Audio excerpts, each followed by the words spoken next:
Welcome, everybody, to the ESO 10th Anniversary Celebration event. I'm Gina Bruno, ESO Senior Community Manager, and on behalf of everybody on the team, I would like to welcome those watching on stream, and of course, everybody here in Amsterdam. Hope you've been having a really good time so far. We're going to kick things off now with our keynote, so please join me in welcoming Studio Head of ZeniMax Online Studios, Matt Fire.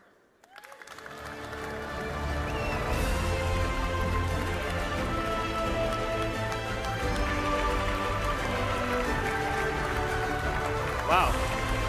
Thank you.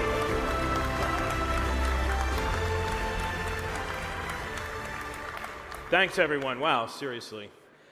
Hello, Amsterdam. You cannot imagine how fantastic it is to be right here up in front with all of you, the ESO community, the ESO family, really, and share this moment with all of you. It's absolutely amazing. Welcome everyone here in the audience, and of course to all of you watching on the stream around the world. We're here in Amsterdam to celebrate a decade. That's 10 years of the Elder Scrolls Online. Let that sink in for a minute. 10 years, man, that's a long time in Tamriel. I mean, there's been like 10 new emperors in Cyrodiil in the last week alone. I wrote that joke. And that's what brings us here. Today we're kicking off the first event in 15 months of celebrating ESO's anniversary. Why 15 months? Because we launched on PC back in April 2014, and almost 15 months later, we launched on console in June 2015. So we like to think of that year and a quarter as an extended launch for ESO. That's a time when we built the fundamental structure of ESO that still supports the game today, as well as a time when we made some mistakes, but we fixed them. So those solutions became the foundation of what makes the game successful today. We made vital improvements that help refine the vision for the expansive world that's now home for such a vibrant community. A community that's grown so much over the years, that's played a huge role in making ESO what it is today. It might be cliche to say it, but we would not be here without all of you. So we're just not here to celebrate the game. We're here to celebrate all of us, all of you, to hear from you, to hear your stories, to raise a glass together after I'm done talking, and to toast the past, the present, and the future of ESO. So do me a favor, if you will. Give yourselves a hand, because you've earned it.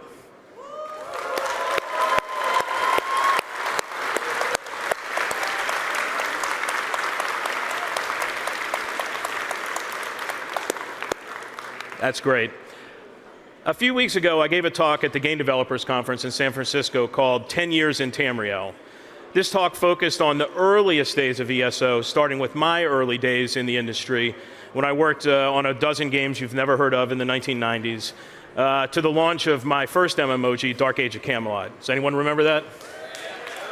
The old people back there remember it. And finally, to the founding of ZeniMax Online in 2007.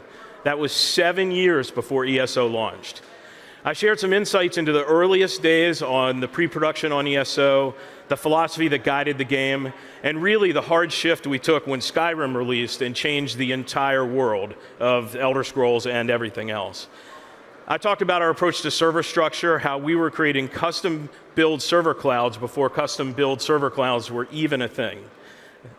That's something many people don't know about ESO. The server structure is way ahead of its time. I talked about the excitement around launch, the risky steps that we took to make the game even better by the time console launched. And of course, I talked about One Tamriel, which lets everyone play anywhere in the world with anyone they want, regardless of level or experience. And I talked about our strategy of chapters launching every year, essentially new little Elder Scrolls games inside of ESO, creating content for all players, not just endgame content for hardcore players. And lots of little details we've not talked about before, but really, what surprised people the most in this talk is, and I want to remind you, this was a talk at GDC, an industry event for people who make and publish games. I shared just how successful ESO has been over the years, a huge commercial as well as critical success. A triumph which has become a really strong and stable business. While this seems obvious to all of you, because you play the game, This fact surprised a lot of people in the industry. And then why am I sharing this with you? It's not to brag about our financial success or how big and successful we are. It's to put a spotlight on what I like to say is the best and worst kept secret in the industry. ESO is a huge financial success with well over 24 million players. It's a strong business that supported the release of 10 major expansions, 44 updates, 23 DLC packs, 6 platforms, 7 languages, and so much more. So this is to say we want to shine a spotlight on you because all of you made this possible. You make Tamriel your home. You know what it's like to be a part of something big. ESO might not be the most talked about game in the industry, but to you, it is our home, the virtual world that all of you helped build. And I say that seriously. And if I may, I really want to share the success here to shine a spotlight on ZOS and our devs at ZeniMax Online Studios, the talented, dedicated, hardworking people who pour their heart and considerable talent into the game. Look, we might not be the most famous or flashy developers out there. Others in the industry might have higher profiles, and that's great. We love our fellow developers throughout the industry. We celebrate the industry, obviously, and the people who make all the games we love. But at ZOS, though, we pride ourselves on being a humble, heads-down studio that produces content that stands with the best in the industry. We deliver consistently and quietly, and that's why I want to take a minute here, right now, while we're kicking off 15 months of celebrations, to say another thank you, to shine the spotlight on you all, but also on everyone at ZeniMax Online Studios. Thank you to those who've been with me since the beginning, for 15 years or more, and thanks to everyone who joined along the way. I hope all of you here will join me as I share the pride I feel in the work that everyone at ZOS has done, and to remind my teammates, you haven't built just a game. ESO innovates, it captivates. ESO is a community. ESO is our community. And ultimately, ESO is a success unlike any other in the industry. That's once again thanks to everyone at ZOS who put so much into building this game. A few minutes ago, I asked you to give yourselves a round of applause. Now I'd like you to join me in giving a round of applause to the team at ZOS, a team that makes me so proud to stand here. Wait for it. Go ahead.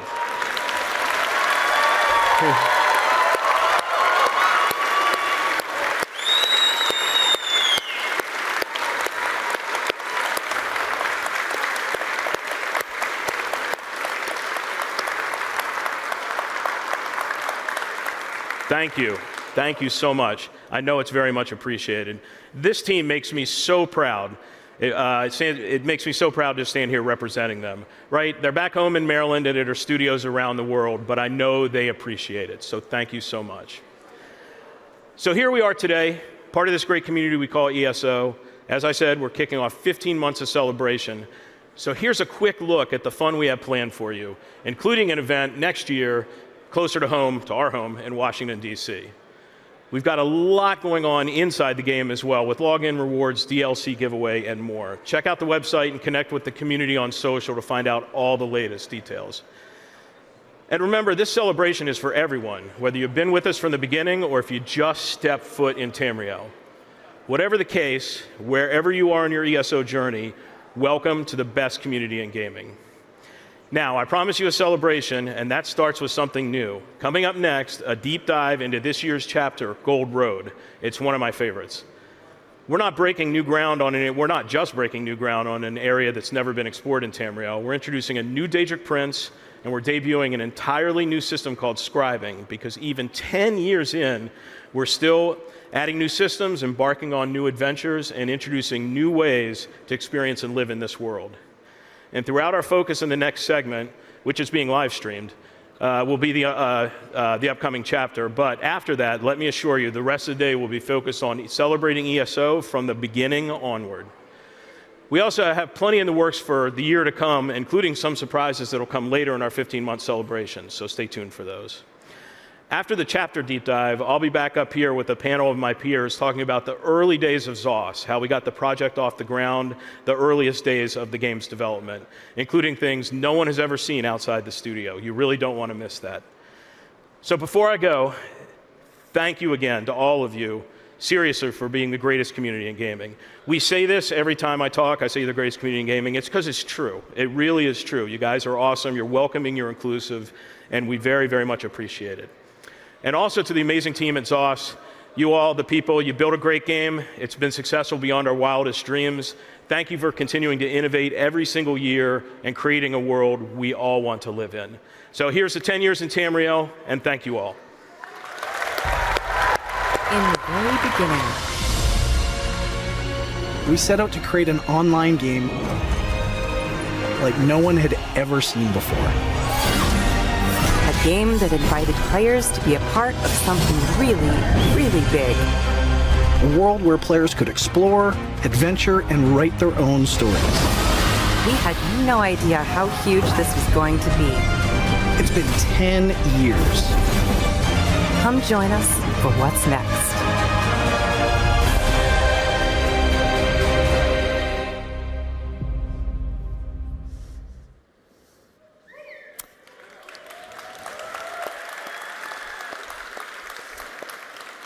All right, folks, welcome to our first panel, Traveling Down the Gold Road. Here we're going to be talking about 10 things that we're excited about as we approach the release of our upcoming chapter, Gold Road. Again, I'm Gina Bruno, ESO Senior Community Manager for the Elder Scrolls Online.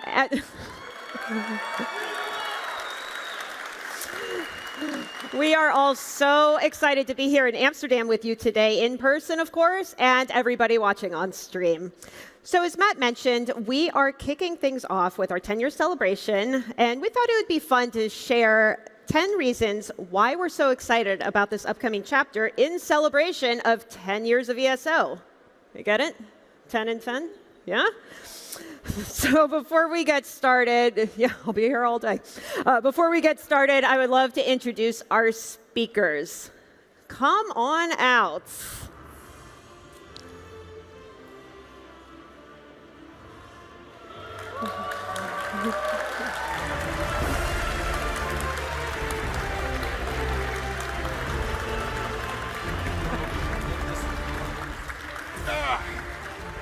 All right, please join me in welcoming. We have Kira Rushlet, our project lead for scribing. Hey, everybody. We have the one and only Mike Finnegan, lead encounter designer.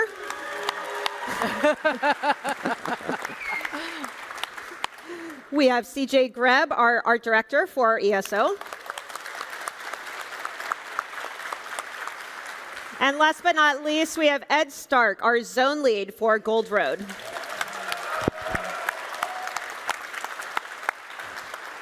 Now, many of you may recognize these faces from the global reveal that we had back in January. But that being said, it has been a number of months since we had the global reveal. So why don't you give everybody a quick reminder of what this chapter is all about? Well, hey, a lot of you will recognize Westweald from Test for Oblivion. It's our chance to go back and see one of the classic environments of the original Elder Scrolls game. But now it's in multiplayer, and it's 800 years before. So we're going to have a lot of interesting stuff. We've got the Clovian Imperials from all over the world, but now in one of their homelands. You know, you get to see them in a lot of different places. Here they're in their homeland. We have a major focus on a new Daedric prince, Ithelia. She is a really fascinating character. We'll talk more about her later. And in fact, you can see her in our prologue, which we just released, right? We did, indeed. Yeah, if you haven't checked it out, it's free content for everybody. So you kind of get a little taste of what's coming in Gold Road. I've been playing it. You got to, too. CJ, what about from the art side? Like, what's going on in this chapter? I mean, it's obviously a failure, right? Yep. Like, I mean, we get to swim in Elder Scrolls lore all day long on the art side and indeed in content and everywhere else. But the idea that we got to add to the pantheon of actual Elder Scrolls Daedric princes. We've created hundreds of characters. We've Yeah. never created a Daedric prince before. Yeah, the chance to do that was pretty special. And you know, content and the writers, they had a pretty solid idea of what they wanted. They had these ideas about shattered shards and the idea that Three-legged critters. her realm was literally and figuratively shattered when when the bad stuff happened with Hermaeus Morris. So, you know, yeah, it got our juices flowing. Yeah, and it's really pervasive throughout the entire chapter, from the monsters to the New World event called Miramore Incursions to the trial. So that Ethelia theme really permeates through everything. And for something a little bit different, the giant system that we've been working on is scribing. You can do scribing throughout the chapter. It has this wonderful, rich storyline, and I'm just so excited to see the players get their hands on it. Yeah, we know a lot of folks probably in the audience and then, of course, watching online are really excited to hear more about scribing. So let's actually start the list there and move right into the scribing system. Kira, what's one of your favorites? So I really love Soul Burst. That's a new grimoire in the Soul Magic skill line. So anyone can use it no matter what weapon they use, and you can get it for free just by completing the scribing quest line. Before you get too deep into Soul Burst, why don't we give everybody just a quick refresher on what scribing is and what they can expect with it in the chapter? Yeah, that'd be awesome. So with scribing, you get access to 11 new customizable skills that you can really figure out how you want to make your own, whether it's filling gaps in your build. We wanted to give the players more control over their characters, their skills, and how they role play. Look at it, good though. Now, I know that's like a super high-level overview, but the good news is we're going to be showing a Scribing 101 video after this.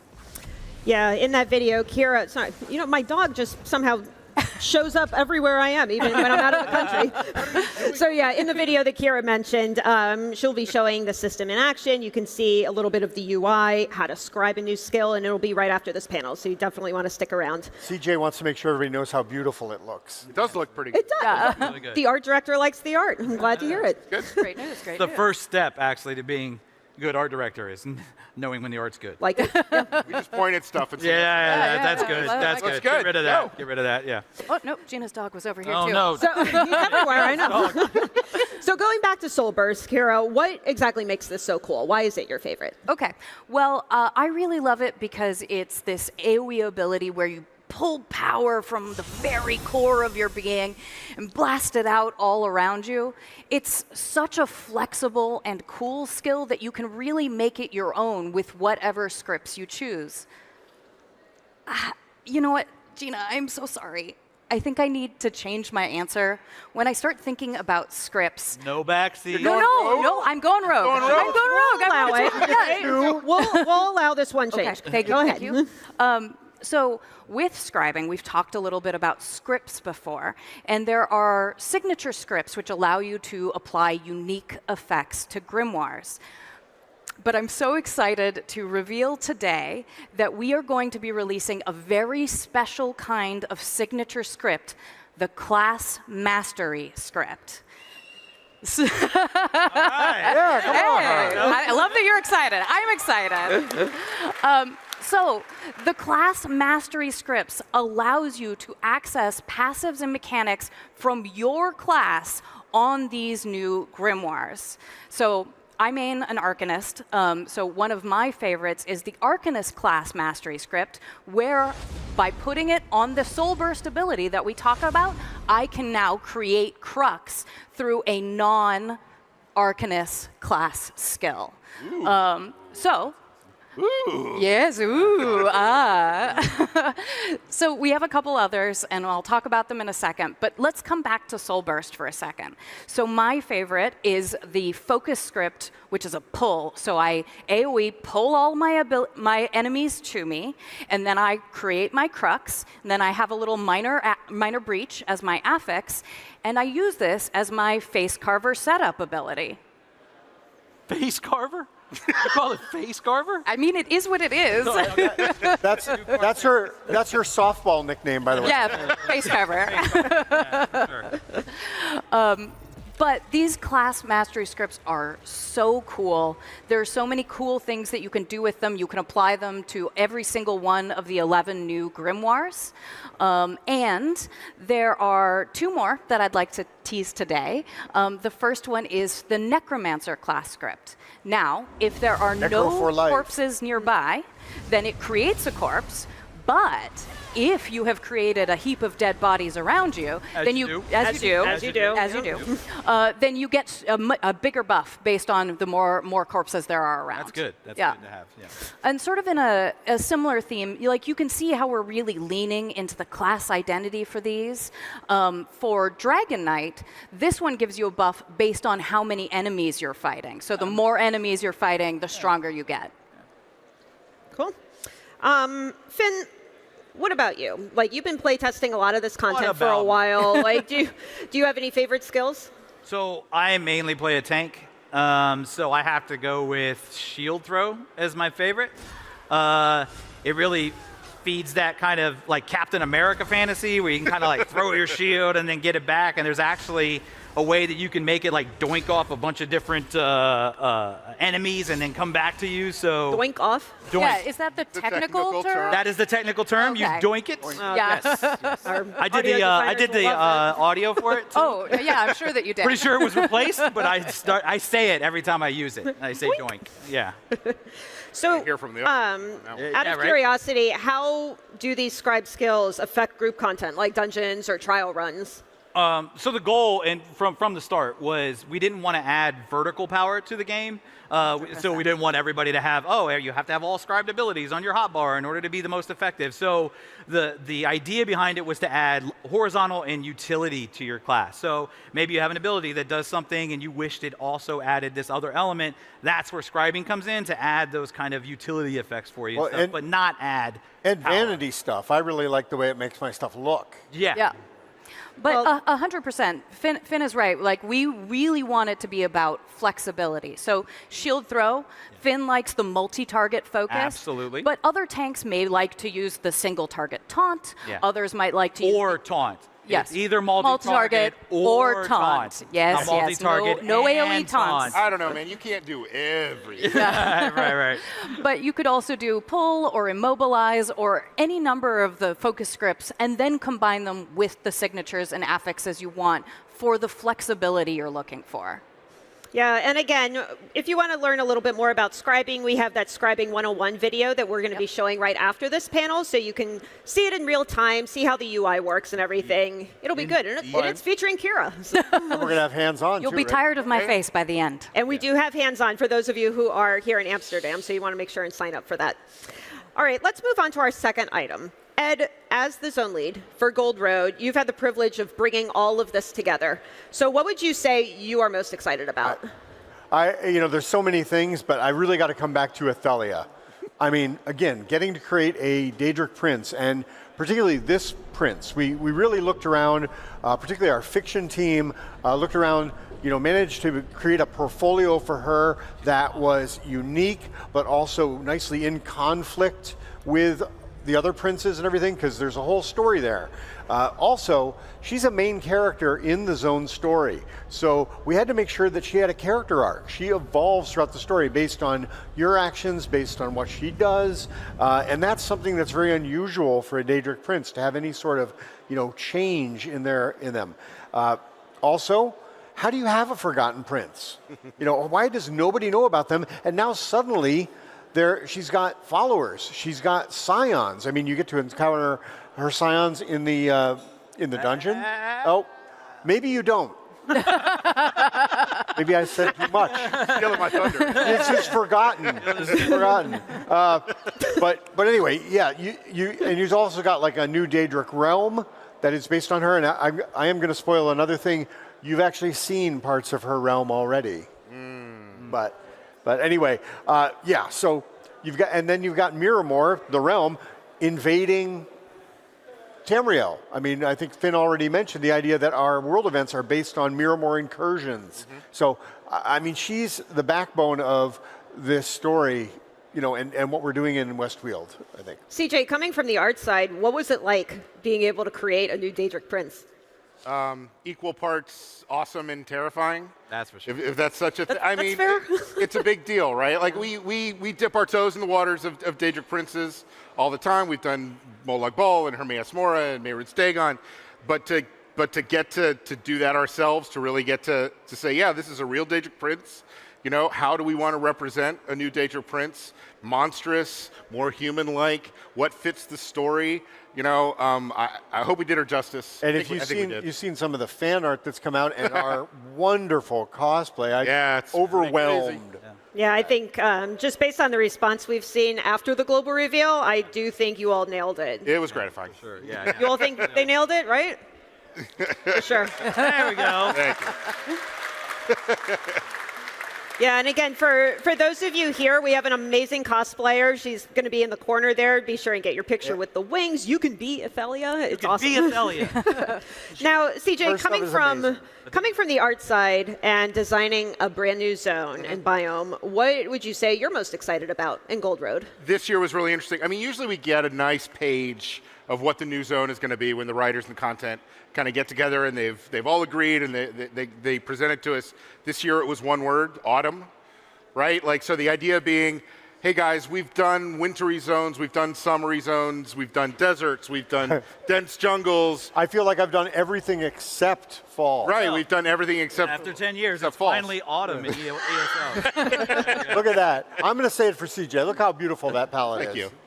So, yeah, we got to, they asked us, hey, can we do this? We said, yeah, of course we can do this. And then we had to get to doing the work of concepting it out and, you know, and really seeing if we could kind of change the visual presentation of a whole zone. And there it is. I mean, at the end, we really got there. It was amazing. Oh, yeah. Well, let's talk a little bit about biomes, because there are some really new and interesting areas in here, like Skingred, for instance. Yeah, we really got a chance to do something really radically different in each section of the biome in Gold Road. We always try to do this where we make, you know, the different biomes of a zone different enough from each other so that you know where you are. And this year, they're really 180 from each other, right? Skingrad's a good example of also taking that same philosophy and applying it to a city. We didn't want any like really straight paths in this city. We wanted it to feel ancient, you know, old medieval cities, really tight corners, lots of roads that come together in really like triangular things. And when we did that, we couldn't do regular blocked out buildings. We had to literally craft the buildings to fit those streets. I mean, it's really based on Amsterdam. I mean, the original Skingred. It wasn't the original intention, but having walked around Amsterdam a little bit over the last few days. It worked. Yeah, we It's got kind there. of crazy, yeah. Well, I'm sure it's going to be nice for players to jump into a place a little bit brighter, like in Gold Yeah. Road. You know, we just came out of Telvanni Peninsula that's more ashy and kind of hazy. Apocrypha and Chroma Incognito, like they're their own like crazy alien landscapes. It's like a rave or something. Well, I mean, we did get to do something a little bit. We got to do Dawnwood, which is the idea of this jungle area that is really cropped up, overgrown, a whole section of the You guys who Colovian. played Oblivion, you remember the big jungle area in there, right? But the idea that this happens overnight, like one day it was Colovia, and the next day the buildings are literally been lifted right up off the ground by these gigantic vines. And how the hell did that happen? Was a How the hell did that? There's a quote. You just summed up part of game development. Amazingly enough, there's a quest about that. That is a large part of game design. Well, how the hell did that happen? Well, you're going to be able to see a lot more of Gold Road and its environments and biomes in a brand new gameplay trailer. What was Gameplay.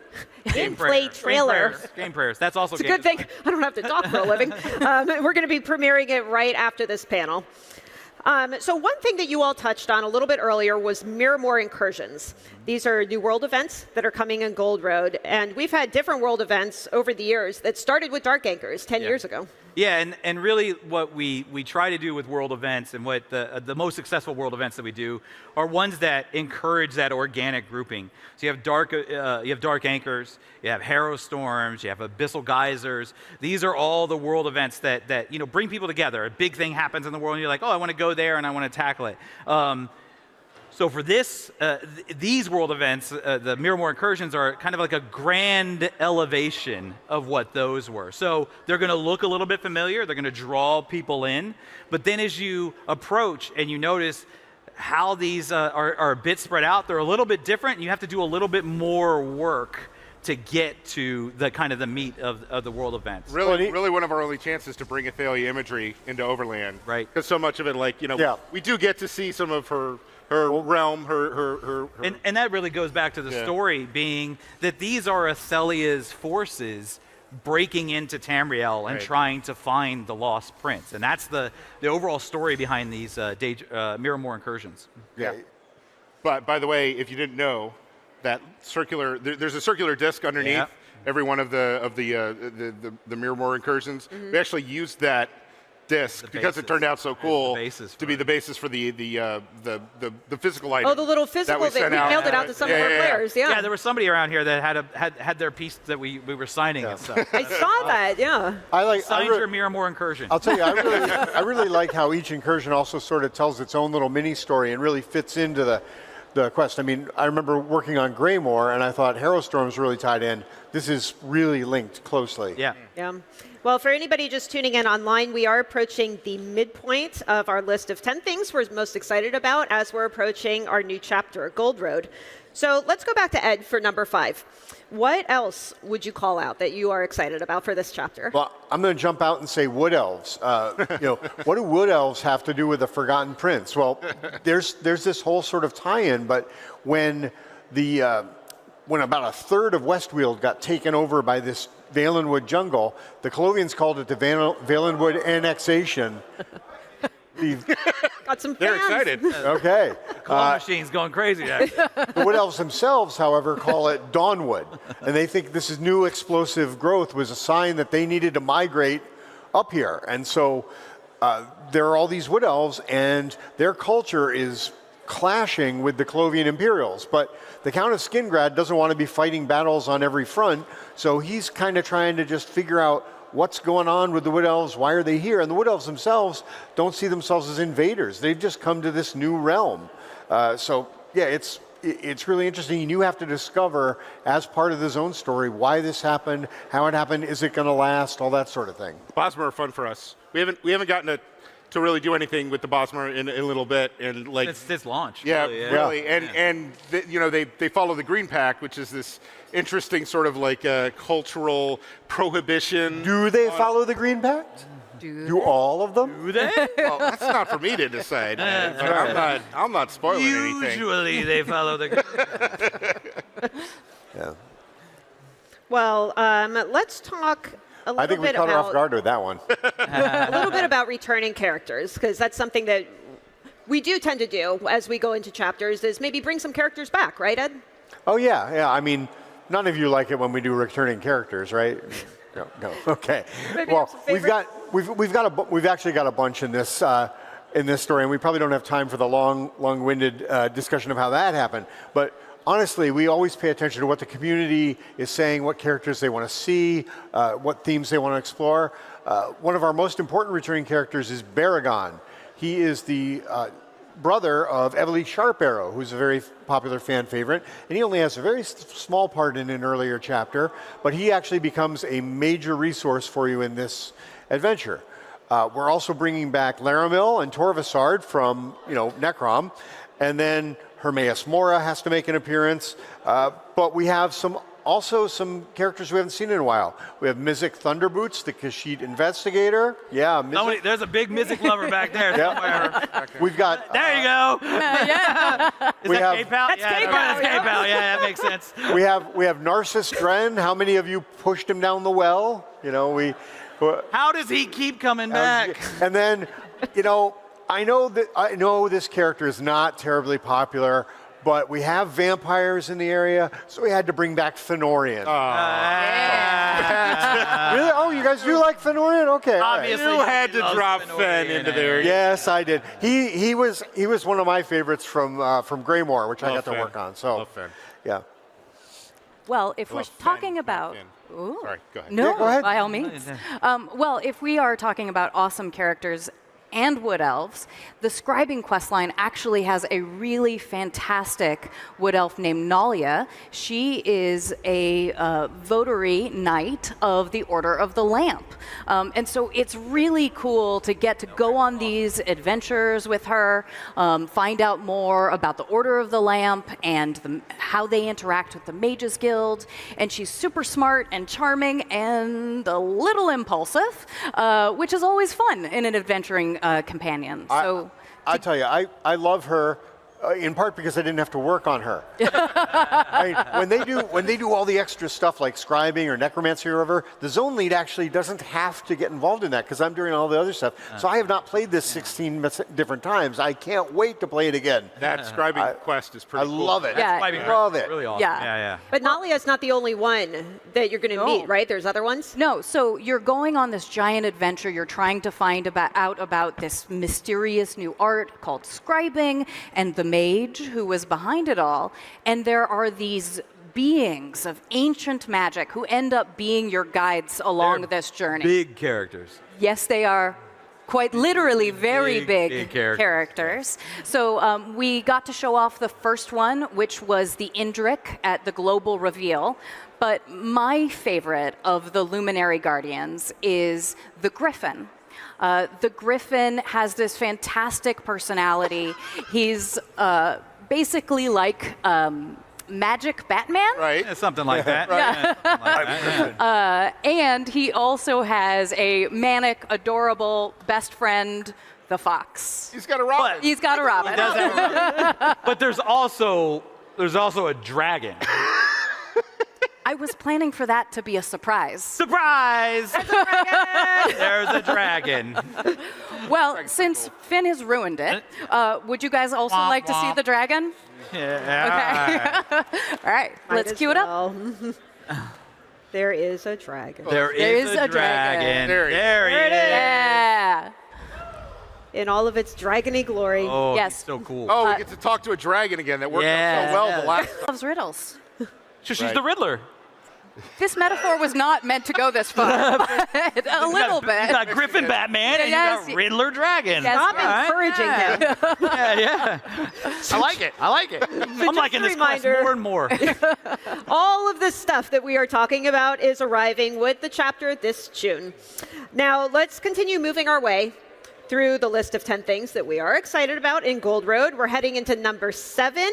Let's talk monsters. So every Let's time talk monsters. Every time we release a new zone, we always have a bunch of really cool monsters that we add to the space. Sure, and when we've delved into Daedric spaces, we've kind of defined new monsters that would fit in there. So if you remember the Ruinok with Mehrunes Dagon, Yes. that was like a mimic of Mehrunes Dagon. He had 4 arms and stuff. So developing Athelia from scratch, we were able to develop some brand new creatures that nobody's ever seen in Elder Scrolls before. So some of these are going to look familiar if you've played previous content, but we also got to do some new things. So one of the new ones is called the Fractured Remnant. As he appears on screen, it was almost like I timed that perfectly. Yeah. Anyway, the Fractured Remnant is this like 3-legged weird amalgamation of crystal and glass and attacks from different angles. Kind of so like it's an really Athelia Rubik's Cube. Yeah, something like that. And so that one's really cool. And then there's some stuff that's going to look a little bit more familiar. It's called, there's a monster called a Shattered Shard, which is this giant hulking crystal creature, and it actually forms weapons out of crystals to attack you. But we didn't just focus on Athelia. We also added some new wild creatures to the realm. One of those being the Thorokar. As you can see it here, it's got some feline features up front, and then it has like a tail that's almost like scorpion-like. So he attacks you, and again, new ways with poison and stuff. It's really great to be able to bring these creatures to life and finally actually unveil them. I love it when we create creatures like these because, as you can see here, then they become mounts. I can't wait to ride around on the Theriker, to have my little Theriker pet. Maybe we'll get a Theriker plushie if we can get it through customs. And the Shattered stuff actually came on a little earlier than usual. Yeah. Because you guys, I mean, we knew Athelia was coming, and we had beginnings of our design, and then when we were starting to talk about Infinite Archive, is the first time you came to me and said, hey, we need some Athelia theme. We didn't ever say the Infinite Archive creatures were Athelia. I'll shut up now. See, I'm not the only Way one. to spoil that I'm one. not the only one. We are batting 1,000. That we are. We're like, oh. Can't take you guys Yeah, no. anything else Give you them want to more spoil? drinks. Rich and Matt aren't in the room, and I'm sure they're not watching. Yeah, just wait until our panel's at 6 and 7. Yeah, right. Yeah, if we're still alive then. No more secrets, right? Yeah, right. So, Finn, we have gotten all the way to number 8 on our list, and we have yet to discuss something that I suspect you would really like to talk about. A little bit. Yes. So the new trial. Yeah, there we go.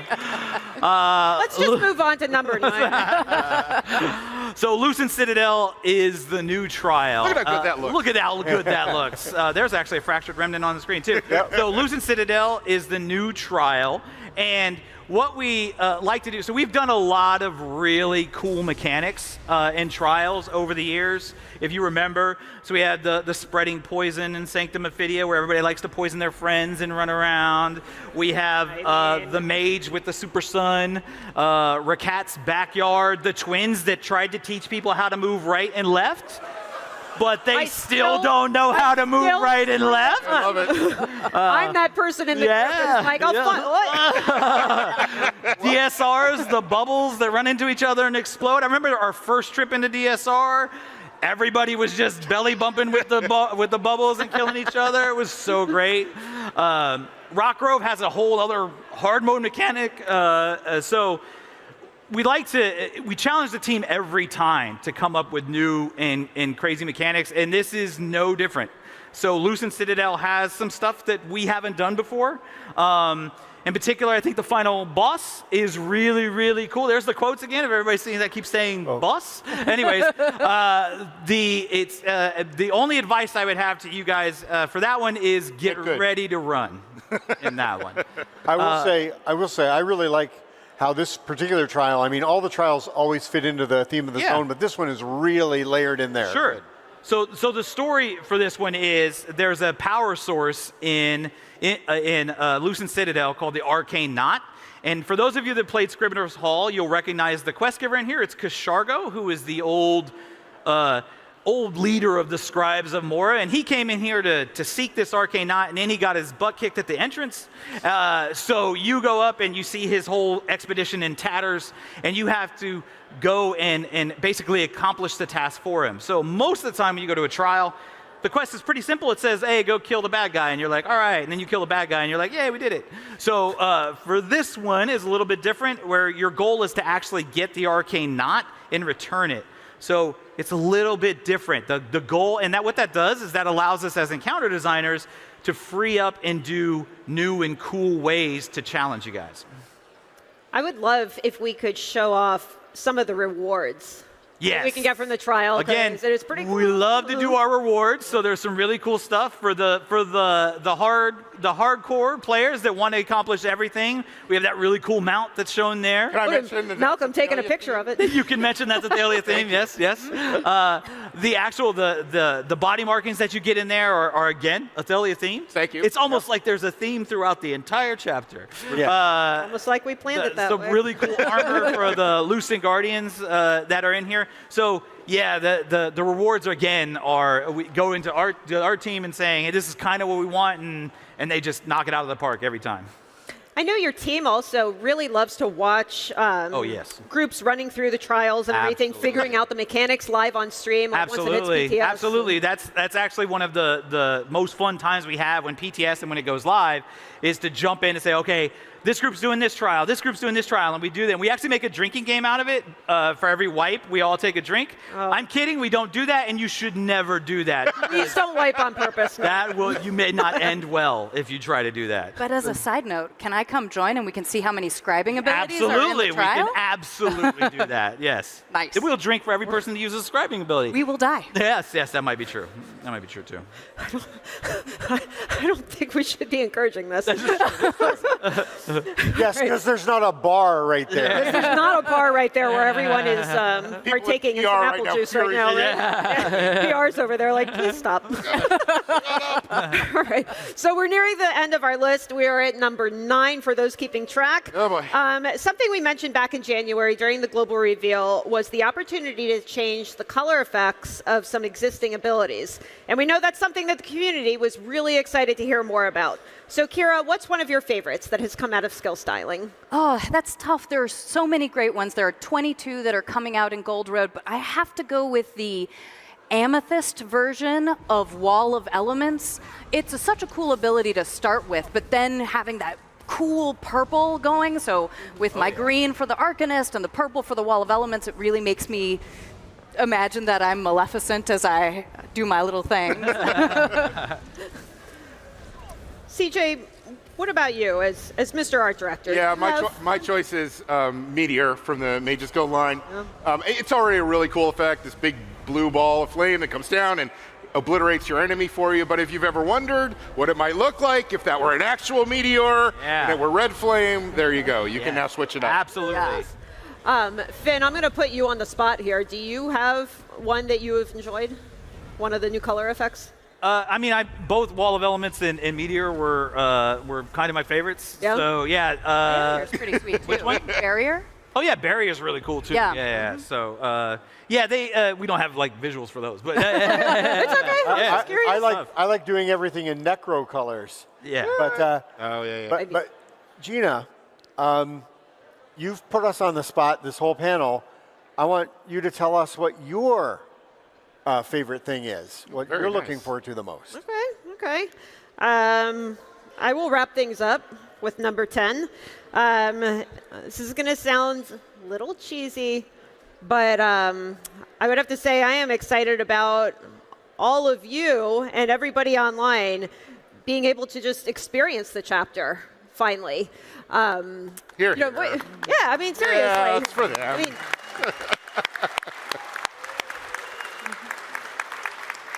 like, Gold Road is awesome. Everyone is really stoked to check out scribing. Like, we know there's going to be some amazing streams and builds and everything coming out of it. Absolutely. Now, just a reminder that everybody here at the event can actually play. There are hands-on stations, but you do have to sign up first. Yep.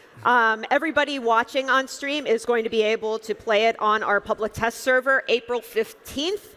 So when we get back from Amsterdam, we are going to be furiously writing all the patch notes for it because they are absolutely not finished yet. And this build, how old is this build? It's like a month old. It's About a month. maybe about a month old. So there are some flaws. Our team is aware, so they'll help you out if you run into something. Yeah, it was a work in progress when we took it, but we definitely wanted to be able to bring it here so you can check it out, kind of get like a first look of it. Right. If it was ready for release a month ago, we would have released it a month ago. So Surprise getting a marketing. preview look. Yeah, so as Finn mentioned and talked about a little bit, we love watching the streams when we hit Absolutely. PTS because that's really our opportunity for the whole dev team to really watch it and see people experiencing this stuff for the very first time. And there's just really something special to be able to see that and witness it live. It's the beauty of the internet, right? It is. Well, It and brings us together. It brings us together, and with over 4,000 unique skill combinations for scribing, we're looking forward to see you all use as many of them as possible. 4,000. You say that more dramatically. That's, I know. 4,000. Being, Tried all I of just them. Yes. I just like day one so I can get all you guys to help me with those world event achievements. Yeah, there you go. seeing some of our content creators sweat a little bit. Like, how am I going to create guides for 4,000 things? 35 web pages. We can do it. We believe in you. But yeah, I mean, all the builds that are going to come out of scribing, all the amazing fan art. I mean, there's been amazing Athelia fan art already. So, like, we know everyone's just going to go nuts with it. Exploring the new trial, of course. Of course. Meeting Athelia, this brand new Daedric Prince. Like, there's a lot to enjoy. And we just cannot wait for you all to experience it. So want to give a huge thank you to our speakers here from the ESO dev team. We have a ton of people watching at home, too. So want to give them a round of applause. Thank you. Thank you.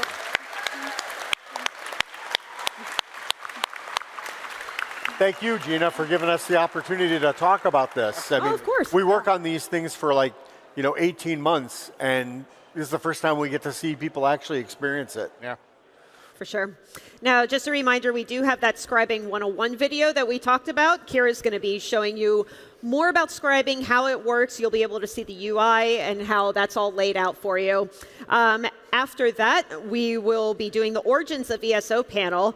We're going to be talking about some early development stories and showing some never-before-seen content, so you definitely want to stick around for that. That one's really cool. Do not miss that one. not That was miss it. really It's cool. good. I mean, You want to peek behind the curtain? Yeah, it's Definitely good. watch that one. It's really, really cool. Yeah, we're going to have our creative director, Rich Lambert, on that panel. Also, Bethesda legend and ESO fan, Pete Hines. He is Uncle Pete! Uncle Pete is Pete. here, Uncle Pete's and he will be joining us for the Origins panel.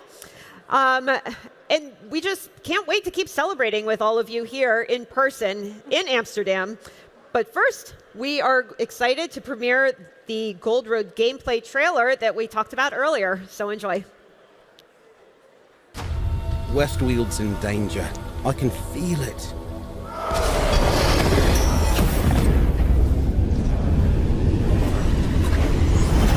From the Colovian Highlands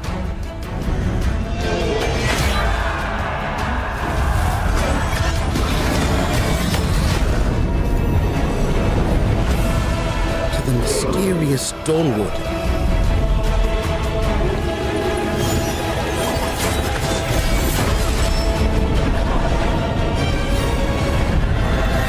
And all along the Gold Road. It's like we're a glass chalice balanced on the table's edge. And it's about to fall and shatter.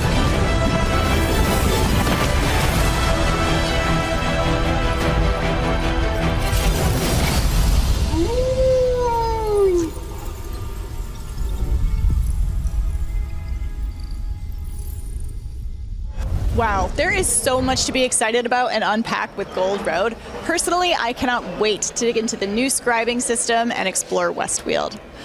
Gold Road will be launching on June 3rd on PC and Mac and June 18th for Xbox and PlayStation consoles, so mark your calendars. And while you're at it, don't forget that you can still pre-purchase Gold Road, and by doing so, you'll receive this wolf mount immediately in-game to take on your travels about Tamriel. So whether you're a new, returning, or current player, there is a version of Gold Road that's right for you. For more in-depth looks on what each version contains, head on over to ElderScrollsOnline.com. The prologue quest for Gold Road is also live now, and we have a sneak peek we'd like to share with you. Let's take a look.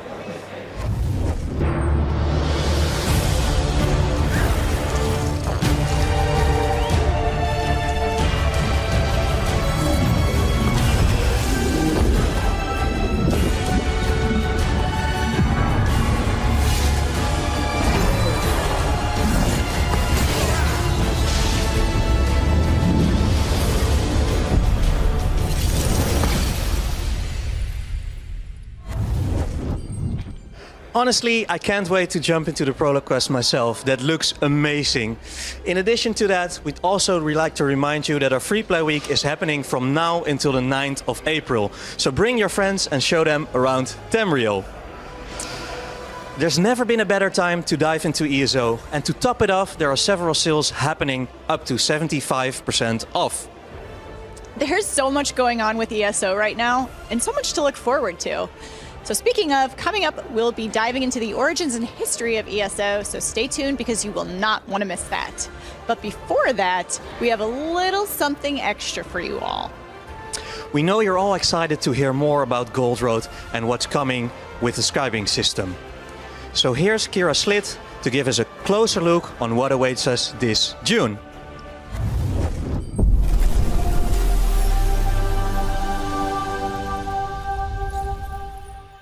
Hey everybody, I'm Kira, and I am so excited to give you an overview of the awesome new scribing system that is coming out in the new Gold Road chapter of the Elder Scrolls Online. Scribing is a new system that is really focused on roleplay and choice. So we've given them agency over their skills. We have 11 new skills that you can customize. These skills are called grimoires. Each of these grimoires can be customized in 3 ways. A focus script, which allows you to change the main function of the ability. A signature script, which gives you access to some very interesting, unique effects. And an affix script, which is giving you access to the major and minor buff system that you've come to know and love. But let's talk about how do you get access? Well, if you own Gold Road, when the chapter launches, you'll notice that there are a lot of new scribing quest givers outside the various mages guilds. You'll see this gentleman, Adept Ernard, talk to Ernard, and that'll kick off the scribing questline. So we're here in the Scalarium, which is where you're going to spend a lot of your time on the scribing questline. You'll run up to the scribing altar and go ahead and use it. You'll notice immediately all of the different grimoires that you have unlocked. Here we have them all unlocked, so you'll see that there are 6 for the weapon skills, 1 for the Fighters Guild, 1 for the Mages Guild, and 1 for PvP. Today we're gonna take a look at Soulburst because it's one of my favorites. So Soulburst, you'll notice from its grimoire description, allows you to pull power from the very core of your being and unleash it in a circle around you, affecting either allies or enemies. So I've selected my grimoire, and I come in and I can immediately see all of the scripts that are relevant for this grimoire and that I have unlocked. So there are quite a few focus scripts that I could choose, whether it's a damage type or a different sort of crowd control or maybe an ally-focused ability. I'm tempted by this one, the pull script. It's one of my favorites. You'll notice that when I add it to the grimoire, it goes ahead and updates both my target type and the cost of the ability.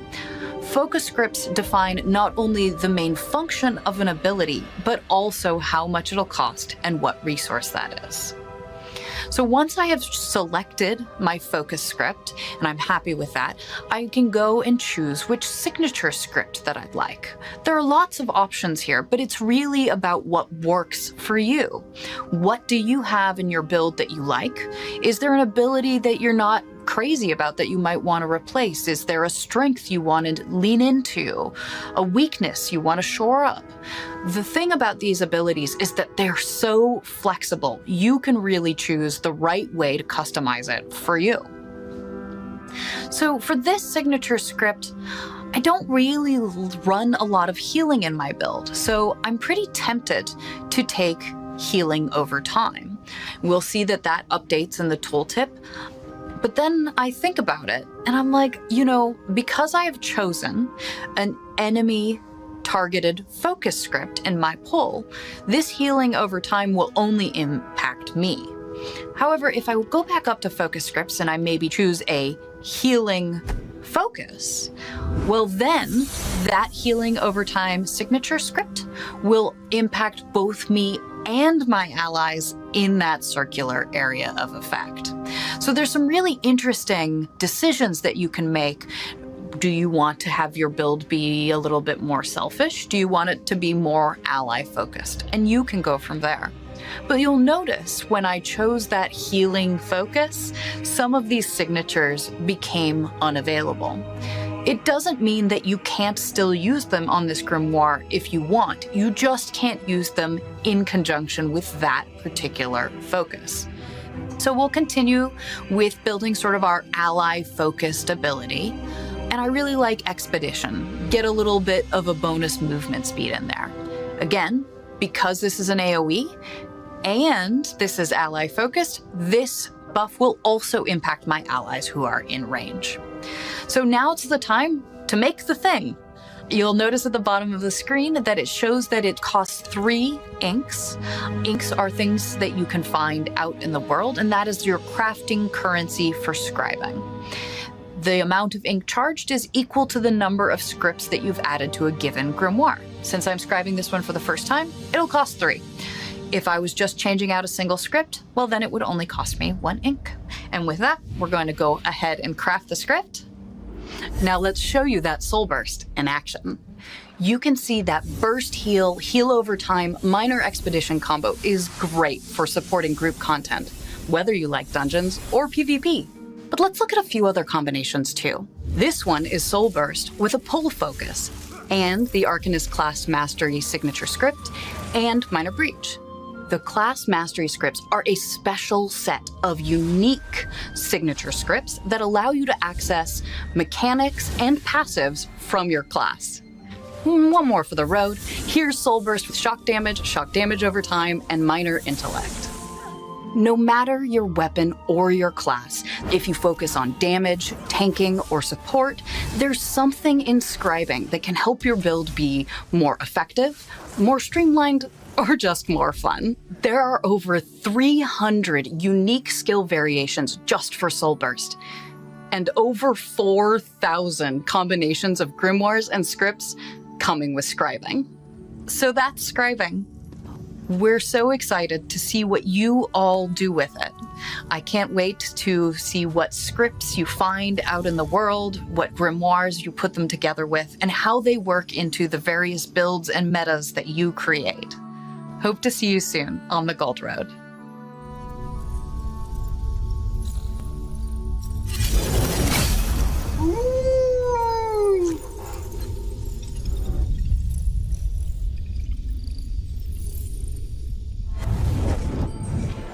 I don't know about you all, but that Scribing 101 walkthrough from Kira was so insightful, and I personally cannot wait to get in game and try it out for myself. And that's actually what the attendees here are doing today on site, is they'll be able to play the Gold Road chapter and experience the scribing system. And I'm here with Alienware Community Manager John Pylon. John, thank you so much for joining us. Thanks for having me. And you actually are no stranger to Elder Scrolls or ESO. Can you tell us a little bit about your history with the game? Yeah, so I've been playing Elder Scrolls for ages. I first started with Morrowind back when I had the original Xbox, and I've played every game since then, everything that has come out. So when Elder Scrolls Online launched, I was right in there. Awesome. And what's your favorite ESO chapter? I love all the chapters. If I have to pick one, Morrowind just has a very special place in my heart.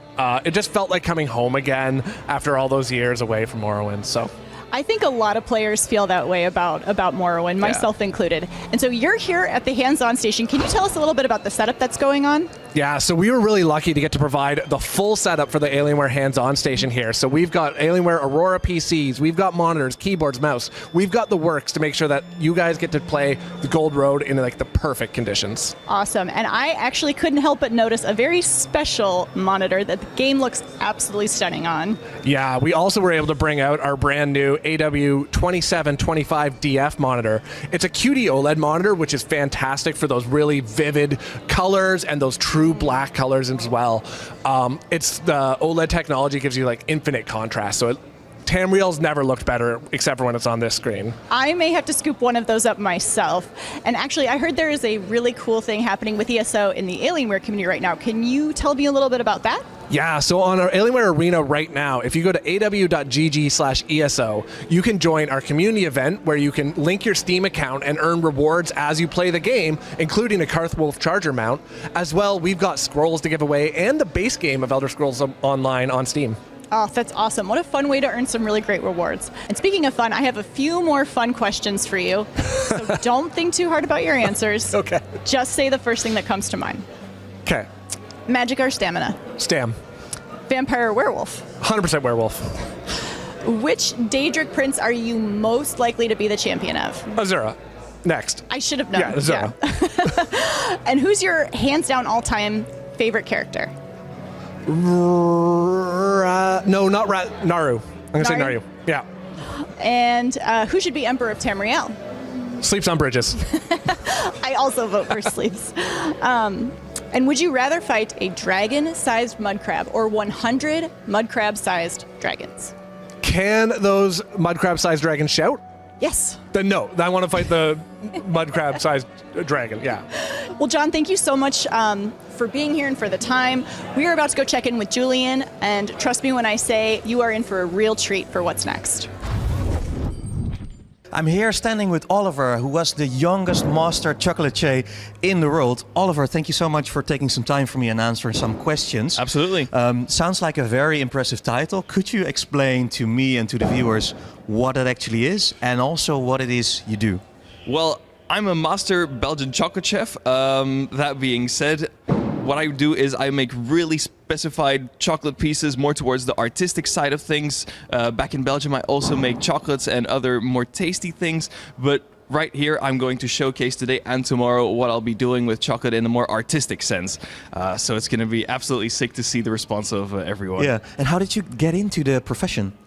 Ooh, that's quite a long story, but I'll try to keep it short. I was always interested in making things with food and more in the culinary world.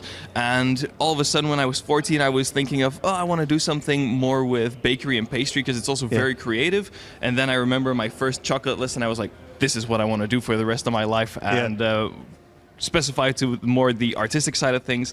And yeah, I think it speaks for itself. Awesome. And speaking of making things, could you explain to the viewers what you've actually brought here? So I made the sword and the armor set of the High Lord from the update. The High Isle update, chapter, yeah. Indeed. And yeah, I'm really glad that it turned out the way that it did. Completely into detail. The only thing that I had to make this sculpture was pure chocolate and some 3D sketches. So it was really tough to start all the way from scratch, but it was a blast. At first, I couldn't even believe that this was proper chocolate. It's absolutely crazy when you see it in real life. I've heard it a lot. A lot of people came by and said like, "Oh wow, that's a sick cosplay, man." Until that I explained them that it was from chocolate and it could be edible to the crumb. It's great. It's absolutely insane. If you're here to see it, it's absolutely amazing. So could you tell us what is actually the hardest part of making all this?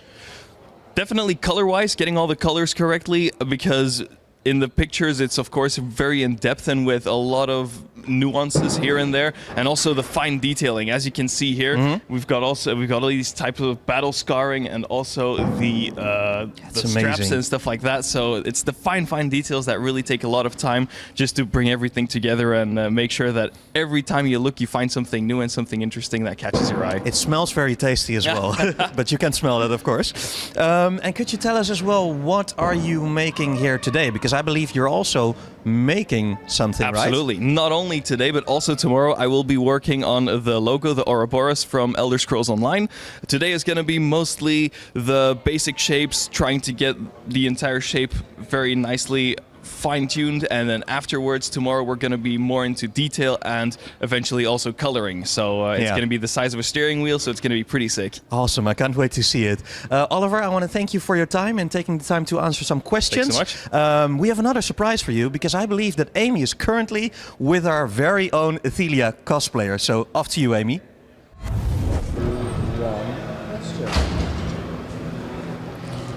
Thank you so much, Julian. I'm here with local cosplayer Sakurafler, who has made this incredible cosplay and display.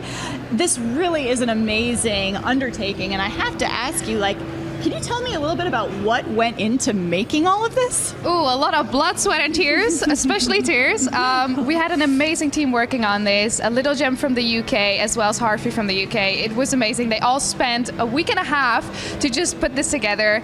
We all cried about it because it didn't go as planned, but in the end, I think it looks really great, and I'm really happy people get to take pictures with it. It came out incredible. And can you tell me how you even start planning something of this scale?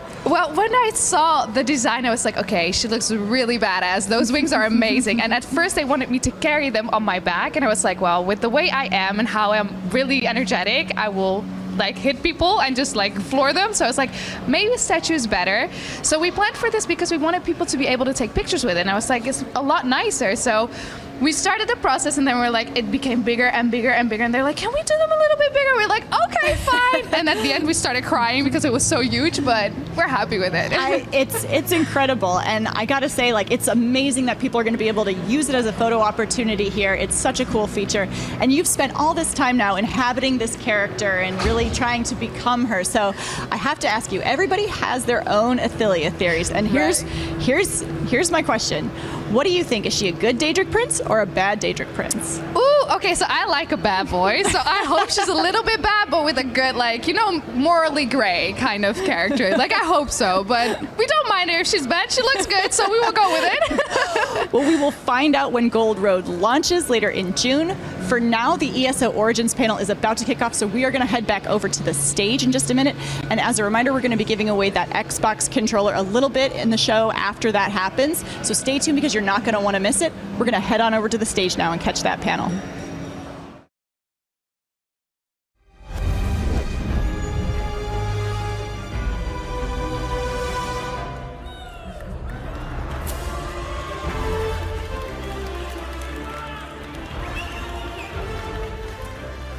Back again. Couldn't get rid of me that quickly. So I'd like to introduce our next panel. This is the origins of ESO. This is going to be a really cool kind of behind-the-scenes look at early development stories and videos and assets that we've never shown before from early development before we released on beta. So I would like to introduce our first set of panelists. We have Matt Fyer and Pete Hines.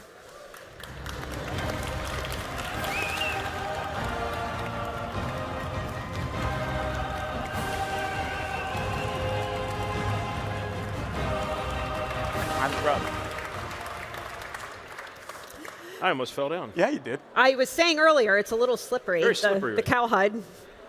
All right, so Matt Fyer, of course, our studio head of ZeniMax Online Studios. We have Pete Hines, Bethesda veteran, ESO friend, and super fan of ESO.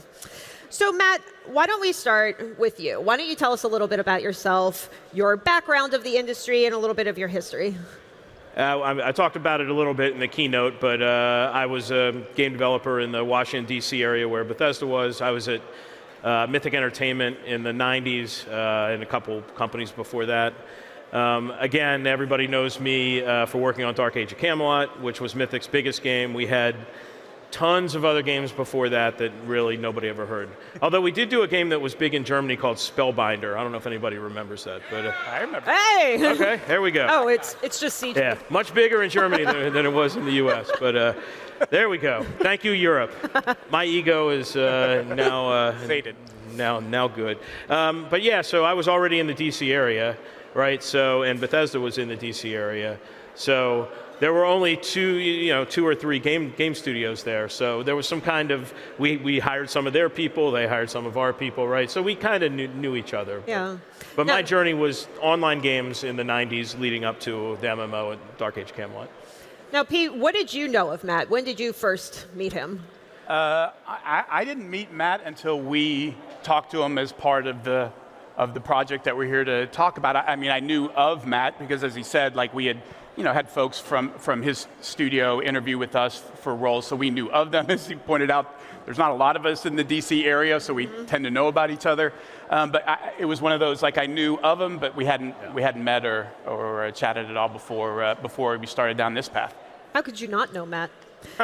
So, Pete, why don't you set the stage for everybody? We're going to kind of transport ourselves back to 2007. What was happening with ZeniMax during that time period? It was fun getting ready for this panel to actually go back and look. Like, shit, I don't know what I was doing 17 years ago. That was a long time ago. I don't even know what I was doing 2 days ago.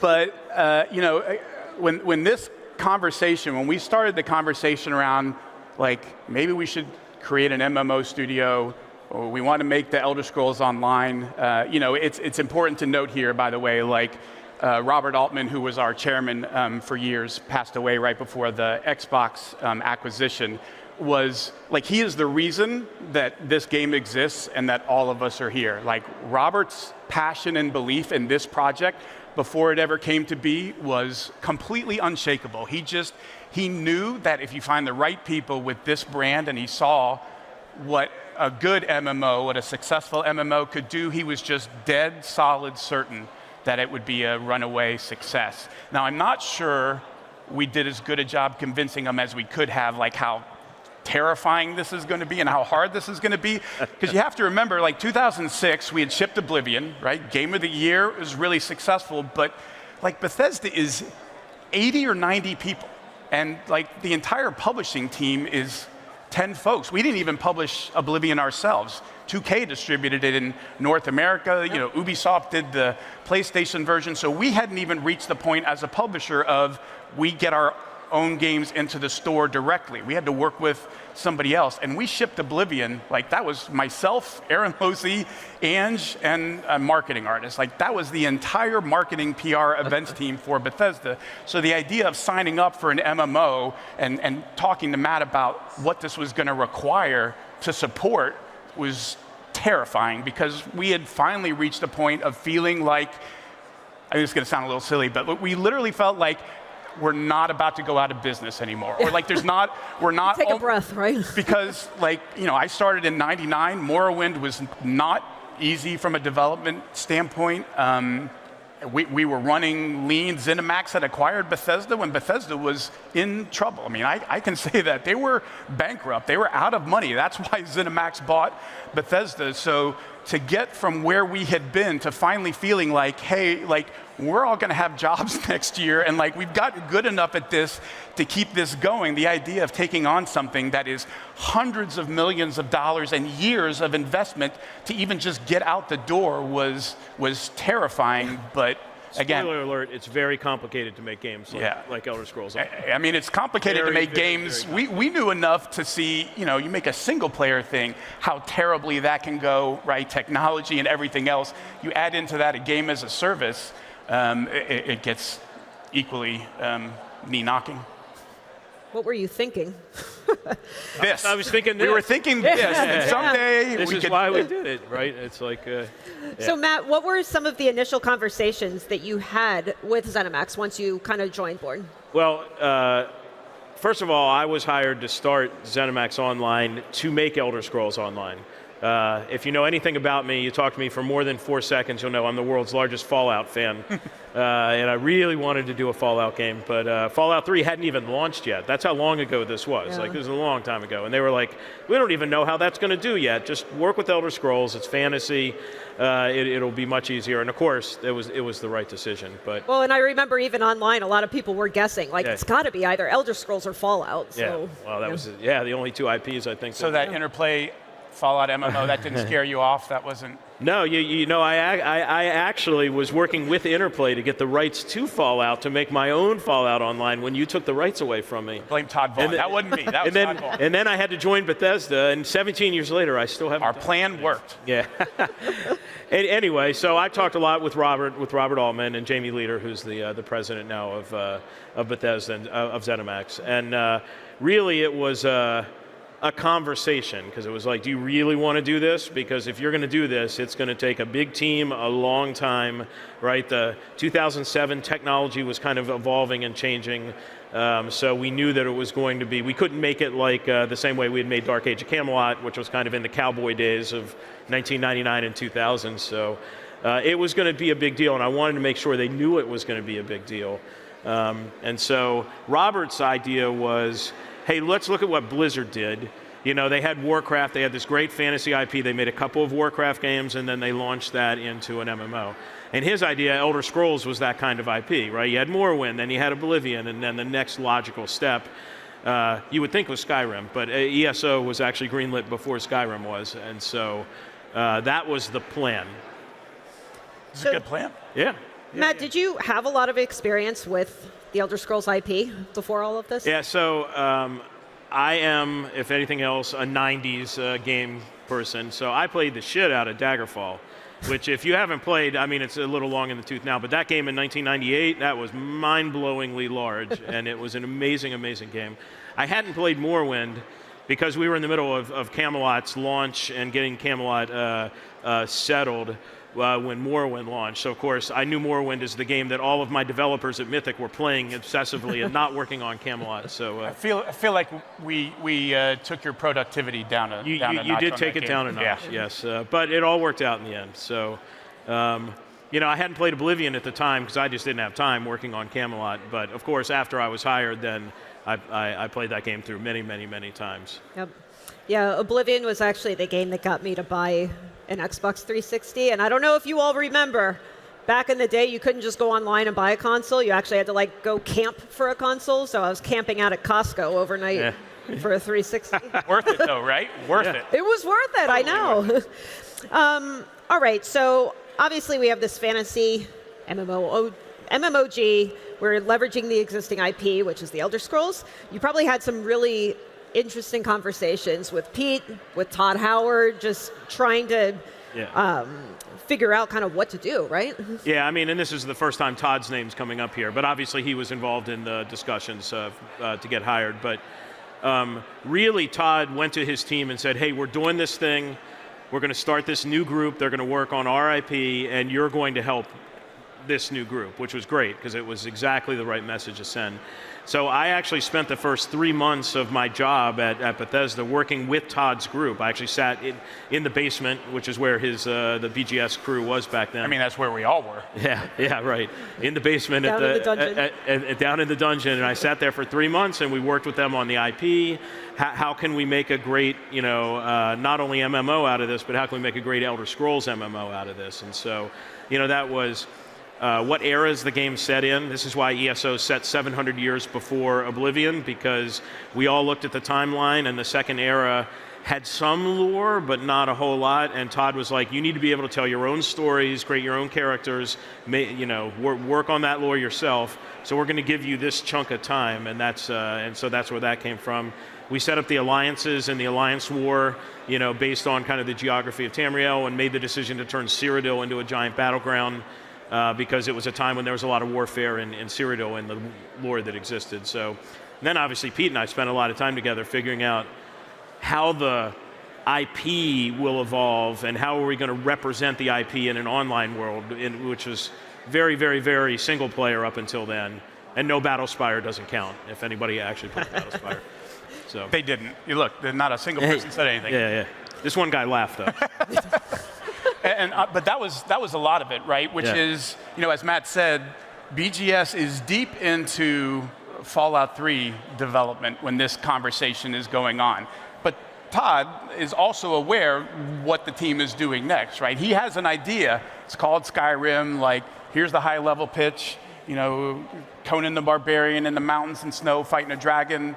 And so for Matt, to be able to have a space and to understand, hey, what am I actually allowed to do that doesn't change the rules for when you decide you want to make your game, or vice versa, right? Like, God forbid, as it turned out, I come out after Skyrim, right? Like, this all lore-wise has to be consistent and not box anybody out from Yeah, the two rules were second era and no dragons. So it took until 2019 for us to get dragons in the game with Elsewhere, and that's because of Skyrim. So we know that you had to stick to the original races from the Elder Scrolls, but was there any other kind of requests that they asked you to do to avoid sort of breaking or bending any lore? It was more stay on Tamriel, right? And Tamriel, for all of you know, because you're all Elder Scrolls experts, is a continent. It's not the entire world. But our mandate was to stay on Tamriel. Don't create new land outside of Tamriel, but you can go to all the planes of Oblivion that you want. Which we ended up doing, and of course with Fargrave we actually added a new Daedric plane, which was awesome, which we were allowed to do. So since Oblivion is essentially infinite, we have a lot of leeway there. I mean, this is a pretty major project, right? So let's be real for a second. I'm sure you had like some doubts or some worries due to how ambitious this was going to be, right? I have all of them. I had every worry you can possibly have, given what that period of time from '99 to 2006, end of 2006, early 2007 looked like. And to Matt's point, like Warcraft was a couple of years old, and was 2.5 was looked at as the big success. But the highway of MMOs was littered with the bodies of failed projects that, those folks know MMOs and that's a really good IP, and they all crashed and burned. And like that was where our focus was, which is like, hey, we just got to a point of feeling stable, and now we're dipping our toe into a kind of game we've never done. To Matt's point, like we haven't even done multiplayer, not dedicated server stuff. Right. So just like our whole approach, and I think this is why like Matt decided to take the gig and why he felt comfortable, is that we were pretty brutally frank with each other. Like, Todd Howard, Todd Vaughn, myself, and Matt with each other, and with Robert and the rest of the company to say, like, if we go into this, it has to be eyes wide open. Like, you have to understand how badly this can go, how much longer it can take than we're already planning. It's going to suck before it even gets close to being fun, because it's just going to be nonstop, like chasing and fixing problems endlessly. And I think like that approach really served us well, because it didn't all go according to plan, and we had to pivot over and over again. But I think one of the things about us then and still now is we had we didn't like to win. We hated to lose. We hated losing, and we were just determined, like, we're not going to quit on something just because it didn't go. Like, if it's a good idea and it's worth doing and we just screwed up because of the execution, then fix it. Yeah. But don't just quit because it got hard or it didn't go according to plan, because we were so small, like we couldn't afford to place bets on stuff and go, oh, we're just going to cancel that project and abandon it. We did, but it was only when stuff was like, that's not recoverable, like it's too far down the path. Because again, the size of this, the 7 years and the amount of work it took, and like, just take a beat for a second to appreciate not just at ZOS, but across all of Bethesda and ZeniMax, the number of people who have been pulling on the rope to make this game a success, and the way that they live it. I mean, like, being retired, I get to show up to an event like this now and just wow, like, holy crap, look, this place is amazing. The care and attention to detail from the game that everybody from the studio to Bethesda, from John Lander to Jordan to Ryan, I mean, it takes a lot of people to make a game like this work. It's not just, hey, if the developers do their job, like, we're done. Like, well, no, that's done, but we still have to get it out the door, promote it, get all these people to show up and play it. And to see what those people have overcome, how they stuck together and tackled every challenge that's been put in front of them is one of the most rewarding things in my professional career, for sure.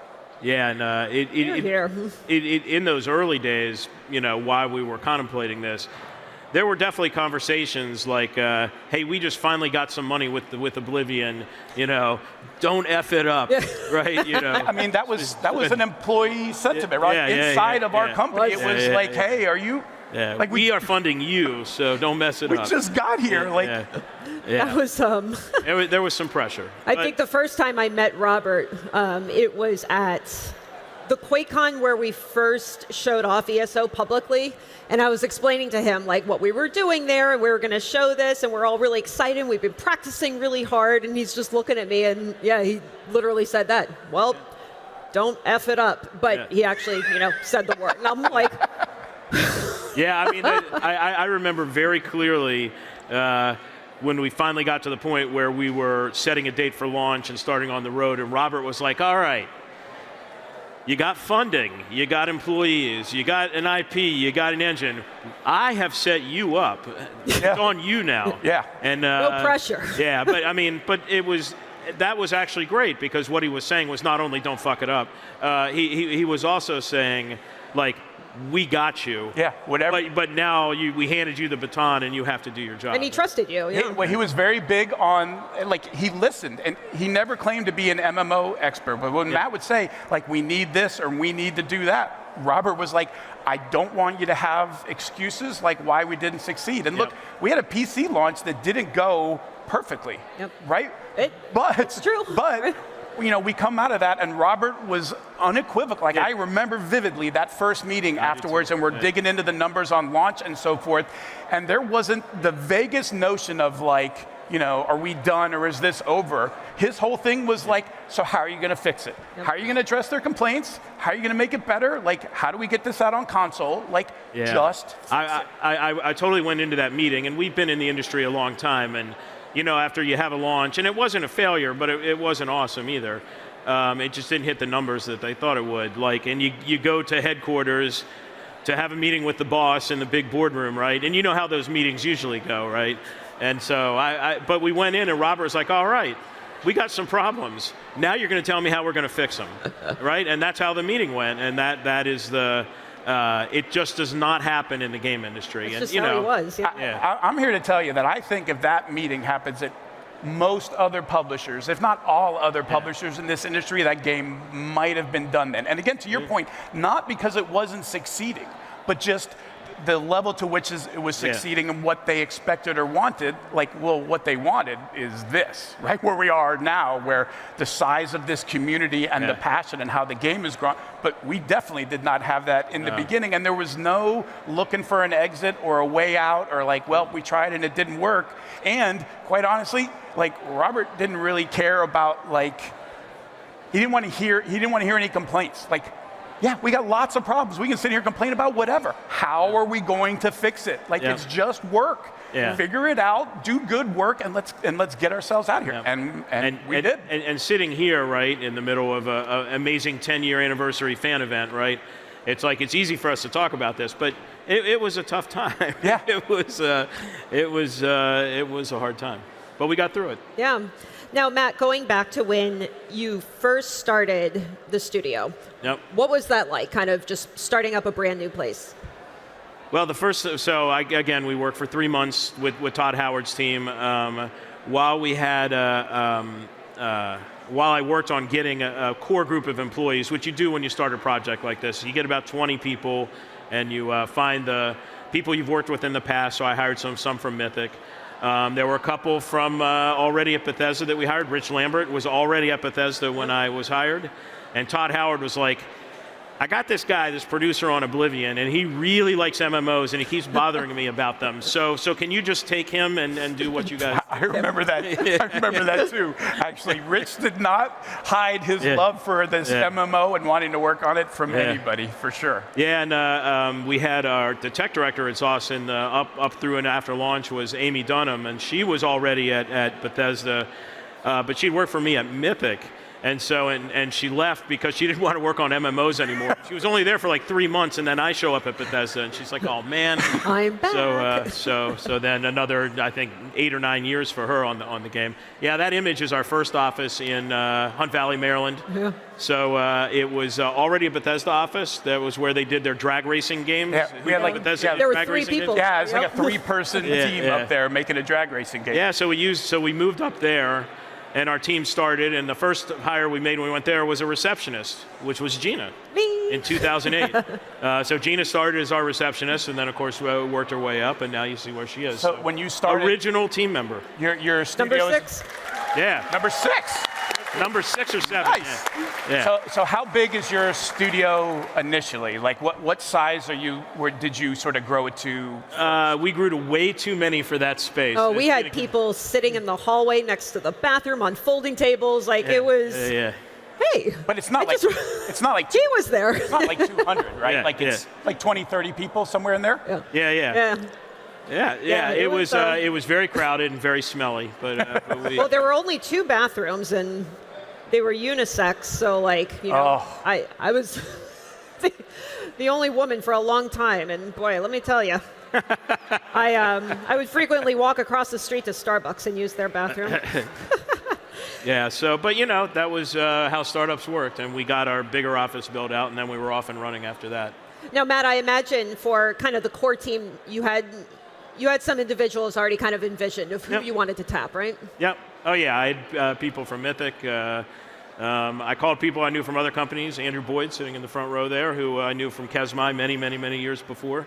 So he came on board. It's just funny how game development works. You run into people everywhere that you worked with. So, but really, it was an opportunity I couldn't pass up to actually work with people that I wanted to work with, build a team that I could build from scratch. I mean, I was the only person when they hired me, but have the backing of a game developer, not a VC, not a venture capitalist, but someone who had been through the wars a few times, understood how game development worked in general. And I mean, it was the perfect setup to do a game like this, right? So, you know, that led to this, right? It's like, you know, this Bethesda Foundation, you know, built ZOS, and then now we're all here 10 years later. That is the smiling. least straight line in the history of lines, but somehow, some way. Yep. So, Matt, let's pivot and discuss what ZOS and ZMI as a whole kind of set out to create with a game like ESO. Well, I mean, this is going way back, and I think Andrew's going to rush the stage and start stabbing me when I talk about this. But the early vision for the game was, remember this is 2007, right? Oblivion was Elder Scrolls. There were only subscription-based MMOs, right? Just put your mind back there if you're old enough. So the original idea for the game was literally from WoW, take like the super accessible nature of the game. Like it's just fun to get in and play, PvE's fun. From Dark Age Camelot, of course, take the PvP system. And then from Elder Scrolls, which at that time was Oblivion, the world, the setting, and the feel, the characters, right? So it was really WoW plus Dark Age Camelot plus Oblivion, and that was the game. And we worked on that game up until 2011. And what happened in 2011? And I know there's a graphic for this, because my reaction on 11/11/2011 on 11/11/11 was Skyrim launched, and it was literally the best game of all time. And it was literally an Elder Scrolls game, and I was working on an Elder Scrolls game. And it was very clear after about 2 weeks that no one was going to play a WoW plus Dark Age Camelot plus Oblivion game. And we had to totally rethink what the game was. Keep the game world and the stories and the quests. That was my reaction. I have to follow what? Yeah, exactly.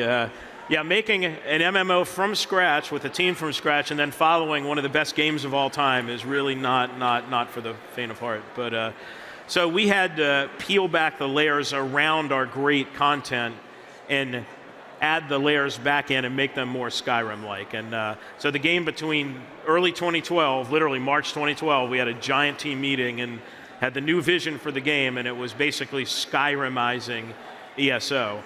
And all of you people that played or in the early days of launch knew we hadn't gotten there yet, even when we launched, and it really took up until one Tamriel to make that a reality. So, like Matt, when you're playing Skyrim and thinking like, oh shit, we got to change some stuff. Like, what? No, I wasn't saying oh shit. I was saying this is an awesome game. what jumped out at you that they did in Skyrim that you were like, this fundamentally changes our approach and what we're doing in Elder Scrolls Online? It's going to be weird, but the answer to that is everything. Right? It was like the freedom to just walk around and do what you wanted and pick up any sword, wear any armor. We didn't have that at first in our game. No, we didn't have that. It was very much a WoW Dark Age Camelot game, right? And so the ability for any class to wear any armor, that came from this pivot. It wasn't like that before. First person. UI, no tab targeting, right? So in Skyrim, this is game designery here, but in Skyrim you play in the world. You don't play the UI. You really almost never look at the UI in Skyrim, because why would you? Because everything's right there in the world. So ESO at the time was very much Dark Age Camelot based and WoW based, where you play the UI, like a button lights up, you hit it, and it's like that. That just wasn't fun in the Skyrim world. Yeah. So that's our UI changed completely. We went to a very small button bar.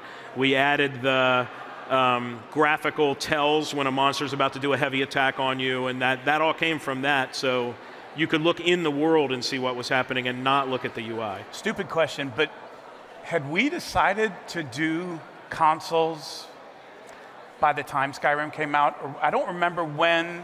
It was after Skyrim launched and sold dozens of millions of copies. Robert was like, hey, we got to do a console version. So, on top of everything else you're changing. On top of everything else. You got to do. Let's launch on console. So, and that, of course, took years to do, too. So, a lot of moving parts. Yeah. Now, Matt, I remember something you had talked about early on as part of kind of like our design decisions or philosophies was this rule of 5. Yeah, goes back to an earlier iteration of, and game designers did this. They still do it a little bit today, but in those days when you're setting up a new game, there's something called the rule of 5s, which is what makes your game fun for 5 minutes, 5 hours, 5 days, 5 months, 5 years. There it is on screen. And for ESO, right, we didn't have to change this a whole lot, and it has to look great, it has to feel good, it has to have great content and storytelling. The PvP system has to be awesome. And the most important part, the 5-year part, is, of course, all of you. Because if you have a great community, then a great community will make sure that it's always a great community. Because you welcome new players into the game, it's welcoming. And we had designed, ESO to have the best community that we could with the way the guild system works. And but the reason why people play ESO for years and years and years is you, and that's just the way these games work. And we were acknowledging that right from the beginning. I think you all should give yourselves a round of applause, right? I mean, yeah. You are what makes the game right now. Well, and for as much as the game changed, not just over the last 10 years, but over the last 17 years, because even before we get to launch, how wildly that game changed and iterated, all of the stuff that you all added after Skyrim that did make it into the game before launch, plus all the stuff afterwards. But there's still that core, Matt, that kind of never, right? Those basic things of like storytelling. Visually, like it's got to draw you in and give you a sense of place. It's got to be storytelling, and the way you all sort of leaned into, like, it's got to be about the player deciding how they want to play the game. Like, we can't mandate or take away choices. I mean, that was one Tamriel really was the final thing of like, we're getting rid of the rules about, you can't do this, because Elder Scrolls fans don't like can't. Right? I can't climb, I can't jump, I can't carry a spear. Stand on that mushroom. Re-riot. So don't say spear. Yeah, trust me, I know. Do not say spear. Believe me, I know. I have those battle scars. But the fact is that because that's what Elder Scrolls was really about, right? Like the mechanics of it can change a little bit from game to game, but those core tenets, it feels like they were there from the start, and they've been there all through, even if everything around it, whether it's character models or how interactive a place is. Because to Gina's point, like, I remember going into places before and like going around like, hey, what can I click? Yeah. Nothing. We didn't have that, Nothing. And like, we actually hired a bunch of interns. We called them click turns, and their job was to add little things that you could click on. So when you go around the world and loot things, like you loot urns and stuff, none of that was in the game before 2012. And we actually hired 8 or 10 interns that just went to every room in the world and added clickies to that. Make it interactive. And then we designed that so it could feed into the crafting system. And that's where that comes from. So, from Skyrim. Thank you, Skyrim. All right, well, we're going to say thank you to you both now for sharing these incredible stories that, I mean, we've never really been able to share with everybody before. And it's just been really special to have Pete here again and to have Matt here just reminiscing and sharing all of this and with you. Gina, she was there too. Oh, thank you. From the start. So,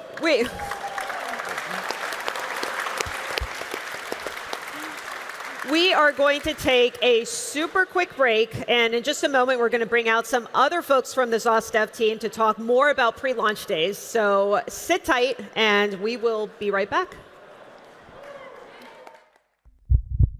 The storm is coming.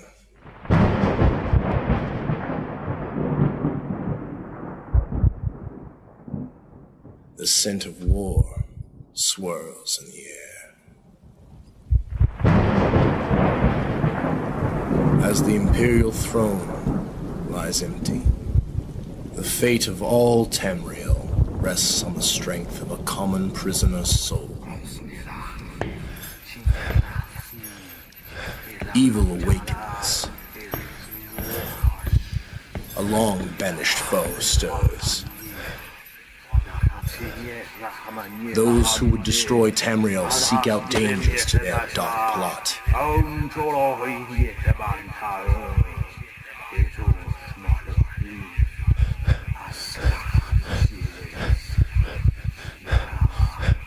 And so Death's long arm reaches out.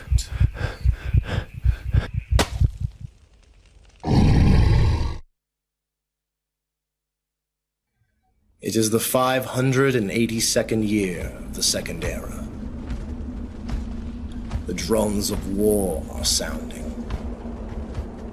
This is where our journey begins.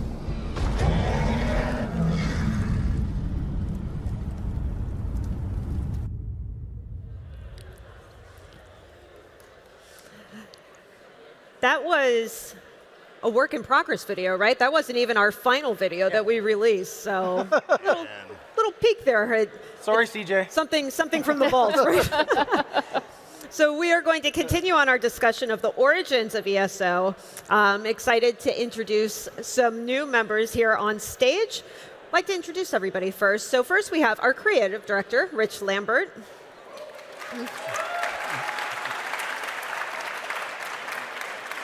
We have our lead gameplay producer, Yvette Nash.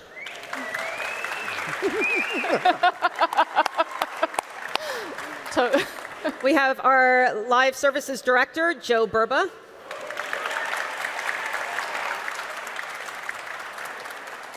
Joe's my boss, so if you have nice things to say, go find Joe after this. And if you don't have nice things to say, then you can find the exit. And then lastly, we have our lead combat designer, Brian Wheeler. Yeah. Now, you all have held some very unique roles over the years. Hasn't always been the one that you're in right now. And you've really played an integral part of bringing this video game to life. And we know that every team and discipline sort of has like an initial step when kicking off production of a game. So Rich, let's start with you. As a designer for ESO originally, where did you start? So I was actually originally a producer. So Matt and Pete talked a little bit about how I was a producer on Oblivion. And then when I came over, I wanted to really focus on the creative side of things. So I was actually the lead dungeon designer, worked a lot on that, worked with the tools and designing tools and things like that. So yeah, and then I went from there to lead content designer, and then I'm the creative director.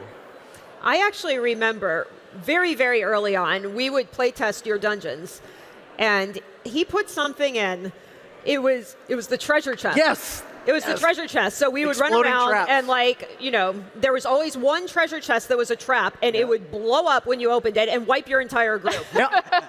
He thought it was hysterical, but everybody else was like, maybe we don't want to do that. So many Gina F-bombs during those runs. So many. Yeah, maybe a few. Yvette, why don't you talk a little bit about yourself, actually, and just your history at ZOS and in the industry? So I started with ZOS in 2010. I joined as a producer. I've gone up the producer track my 14 years there. So I was a producer, senior producer, and now lead gameplay producer. I actually entered the industry as a computer programmer and with Mythic Entertainment. And Matt Fire was actually one of the people that interviewed me there and got me hired. So. I remember Matt was also one of my interviewers, and he walked in and he was like introducing himself. Hi, I'm Matt Fire, and I just go, I know. Joe, what about you?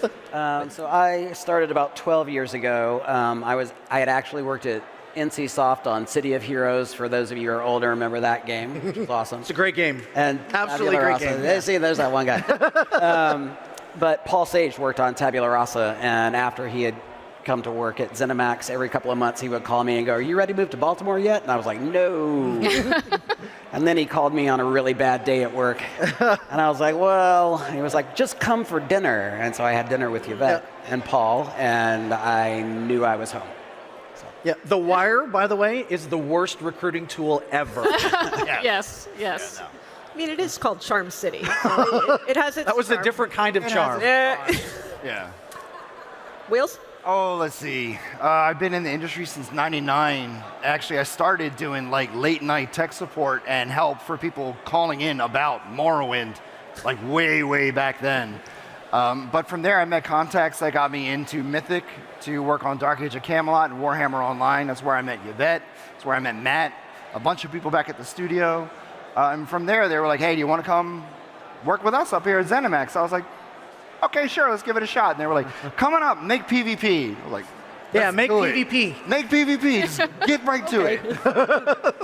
Easy peasy. Yeah. All right, so Rich, going back into kind of dipping your toes into ESO, like where did you start in that timeline? I mean, it was really small, right? We were really small, and we were focused on a couple of things. It was the lore. It was working with BGS on discussions. You know, I remember sitting in meetings where we were pitching things that had never been seen before in the lore. So, you know, the High Elves, for instance, you know, they had never actually been realized. And we're in meetings with Todd, and we're like, "Well, what does it look like?" He's like, "I don't know. You draw something, and I'll tell you if I like it or not, right? I'll know it when I see it." And so it was that kind of stuff because we were really forging ahead on things. And then once we started, figuring out the lore and the stories and how that worked, then we started trying to figure out, like, how the heck do we build this? Like, we needed tools, we needed all kinds of things. And so I started working on a lot of that with a bunch of other people. And it's kind of crazy that most of those tools are kind of mostly intact now. And then from there, we started digging in on, like, pen and paper prototypes, where we'd sit down and we'd, oh God. Oh, God. That picture. The original office. Oh, my God. Where we would literally do, like, pen and paper prototypes of combat and things like that, and we'd sit down and That we'd was play. you sitting there. Yeah, there's a bunch of us in there, actually. Yeah. I think Andrew was in there, too.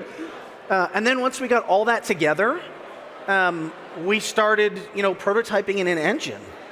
And after about 9 months, we presented something to the entire company, and nobody's ever seen this before, so take a look. This is what we did to kind of show off and prove to the studio and to ZeniMax that we could build something. And I haven't seen this in years. Oh my God. So you can kind of see, Matt Pete talked about WoW with Oblivion, with whatever. And yeah, this is memories.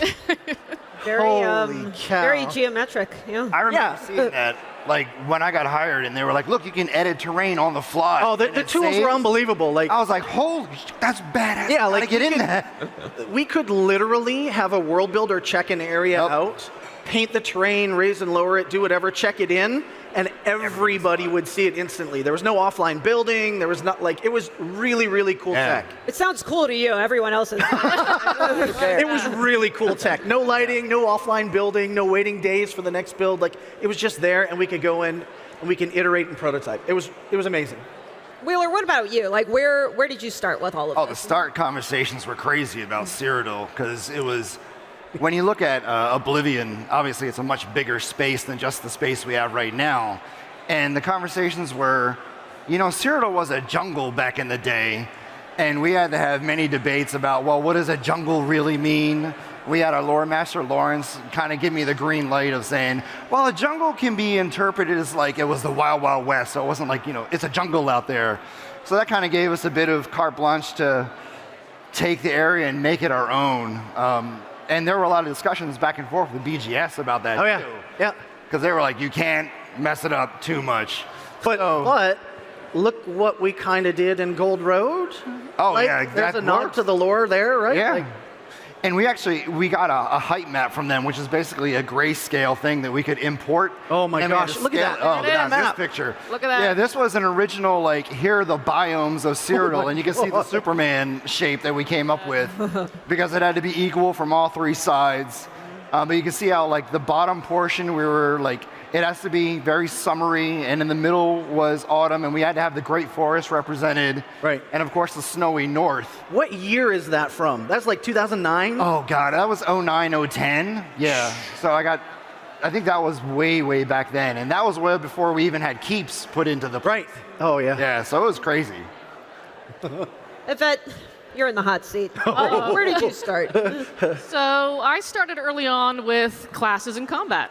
So it was interesting because even though there was so much discussion around lore and the classes, the Elder Scrolls lore is so rich. Like, there was no reason to go lore first, classes. It was like, no, let's make the classes because the lore is just going to wrap around those classes. So the emphasis was, the trilogy, tanking, healing, DPS. And at the time, of course, WoW was the bar, right? That's what kind of people knew the most. So there was a lot of WoW clones being made early on. And we were just like, this doesn't feel right. So the real challenge early on was, how do we get a test feel into the classes? The team had to really, really work on that for a long time. So it's very, very interesting. A very long time. Very long time. We'll get to that in a little bit. We'll get there in a little bit. Now, Joe, you came in a little bit later once the game was sort of already in development. And so what was kind of your first step going into the company? So working on the live service, Bethesda didn't have a live service. They didn't really have customer service. They definitely didn't have a way to take money from customers. They definitely didn't have account systems or any of that kind of stuff that a lot of publishers, MMO publishers would. So we had to start there. We had to start from scratch. And hire a whole bunch of customer service people and actually build a billing system, account system. We had to get everything outside of the actual game experience. And then we had to be able to take the game from them and then run it. and then build data centers and then put the game on the data centers and get that process to be reliable and figure out what to do if it falls over in the middle of the night. So it was a lot of things that ZMI didn't have that we had to put together from scratch. And as big of a job as that was for someone who has worked in the industry for a long time, the ability to actually do that from scratch was a very intriguing thing to do. Yeah. All right, so we're going to continue to kind of set the stage here. Everyone's got their work mapped out. Why don't you all talk us through how you worked harmoniously together, or maybe even bumped heads? We did. Joe, we're going to start with you. So beta, yeah, that's kind of where everything starts to come together. We had some internal play tests, CMI, but then we started to do friends and family and kind of that regular. But that's when, we've got everybody in the room together. We've got Ed Defoe and Amy Dunham, and Amy Dunham is like secret whispering into Ed Defoe's what to do, and my we've God, got Wheels in there and trying to keep Wheels from killing too many players. Look, we only had so many GM accounts, and at least we had them, but we had to do things live back in the day, like hot live. Yeah, so it was sort of the coming together of everything, and then actually being able to have players and start building that community out and making that what we wanted that to be. So that was a lot of working together. There wasn't too much headbutting in there. We were just trying to survive. There was permissions. Like if we had to fix a keep that was busted in beta, I was like, Joe, I need to change this. Joe was like, what do you need to do? I was like, well, it's all Mary, but it shouldn't be. He goes, all right, flip it. So during beta, if you were in the middle of the keep, not Chalamo, and it flipped on you by accident, my bad, sorry, I had to do it. Is anybody here in beta? Back in 2014? Oh, yeah. Wow, look Yeah, at nice. Nice. Love it. Now, Yvette, let's talk a little bit about naming the classes. Naming class. That was a thing. That was a thing. It's still a thing. 14 years later, it's still a thing. Still a thing. But naming aside, of course, because we always want to keep with the lore and everything. But all that eventually got ironed out. But early on, Rich was our Mike Finnegan. So he was the encounter and the dungeon guy. You were loud? No, I was not that loud. Never that loud. Never that loud. Never. But lies? Is that what I heard? But Rich is trying to build encounters and he's trying to build dungeons, and the classes weren't ready. And so I remember feeling so bad because we would be having in meetings, he'd be like, what are we doing? Where are my classes? Where are the classes? And so that was always a really fun conversation. It was so bad, I had to make basic, healer class. Yeah. I mean, that Fighter was class. some of the most fun, though. Like, Wheeler would be like, what do you need? I'm like, well, I need a tank, I need a healer, and I need a damage dealer. And so he'd be like, okay. And he'd go in and he'd whip something up and we'd play test it and be like, that sucks, don't do that. Yeah. And he'd go back and forth, and then he made this healer that I was like, oh my God, let's do this, right? Like, it was awesome. And then things change as you progress through, and Skyrim came out, and we'll get into that in a little bit. Yeah, we had to flush those old ideas. Like, no, can't do that anymore. Everything's different now. Yes. Yes. All right, well, let's pivot to talk about some pivots. We know in game development, not everything kind of goes as planned. Not everything goes swimmingly, right? Yeah, Skyrim. Skyrim happens, right? I mean, things just happen, right? Yep. So working on ESO in the pre-launch days, can you recall any major pivots that actually ended up benefiting the players in the end? Mega servers. Yeah, oh man. Yeah, that's right, because we didn't plan on doing mega servers. Mega servers. We were going to have a whole bunch of servers like some other MMOs out there. But there are a lot of, just from a community perspective, the ability to start on launch day and find your friends and play together when you have 500 different servers and you're trying to, and they've all got lore names that you can't remember. And, right. Or you have to coordinate with all your friends. For, Elder Scrolls, oh my gosh.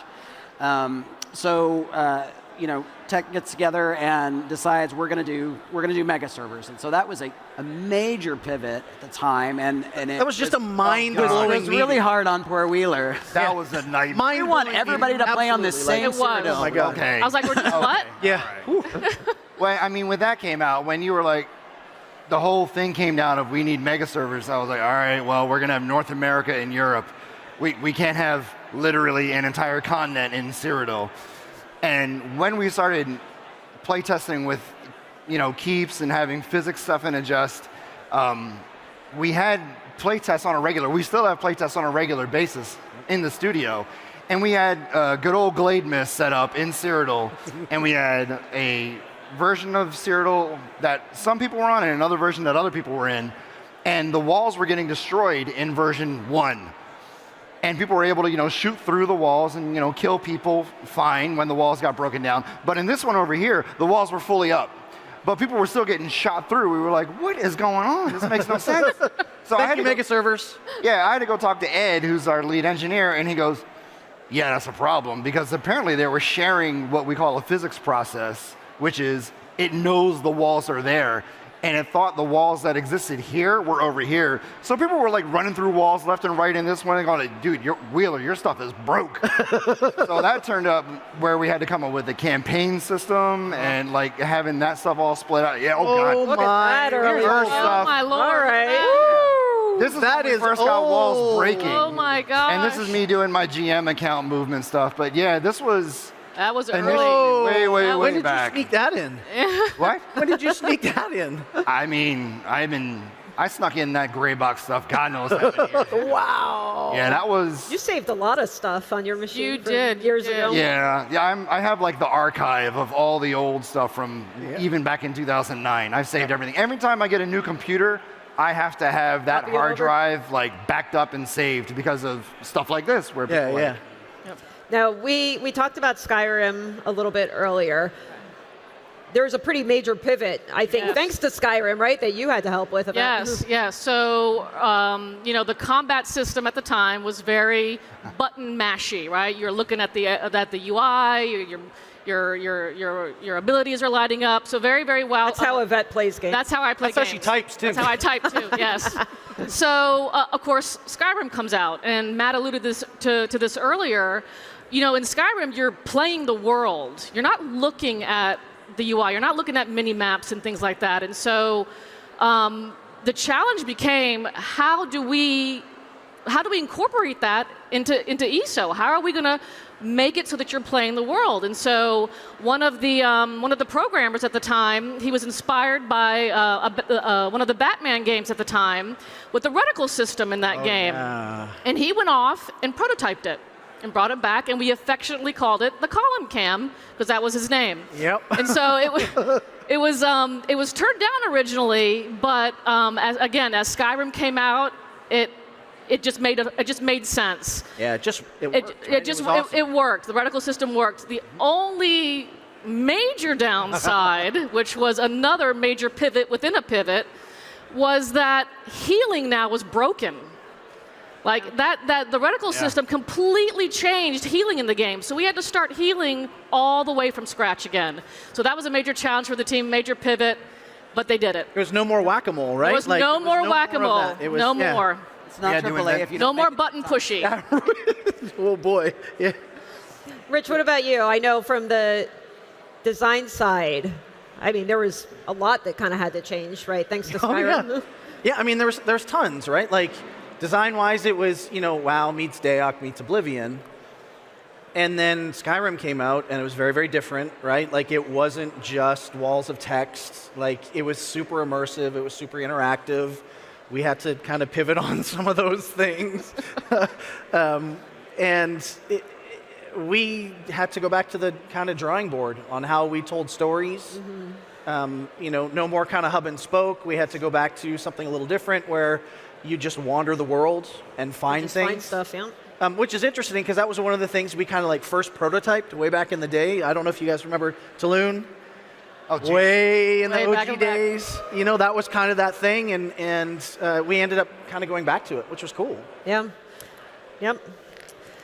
Yeah, it's funny. Like you can kind of see in some of the videos that we were showing, like the game just looked different back then. yeah, it was very like it played different, it looked different, and having to, I mean, pivot is like an understatement. It's like you have this giant ship, and it's like, all right, let's start turning it now. So our art style, like you kind of saw in that 2008 video, and obviously that was, you know, a rough prototype, but our art style changed literally 3 times.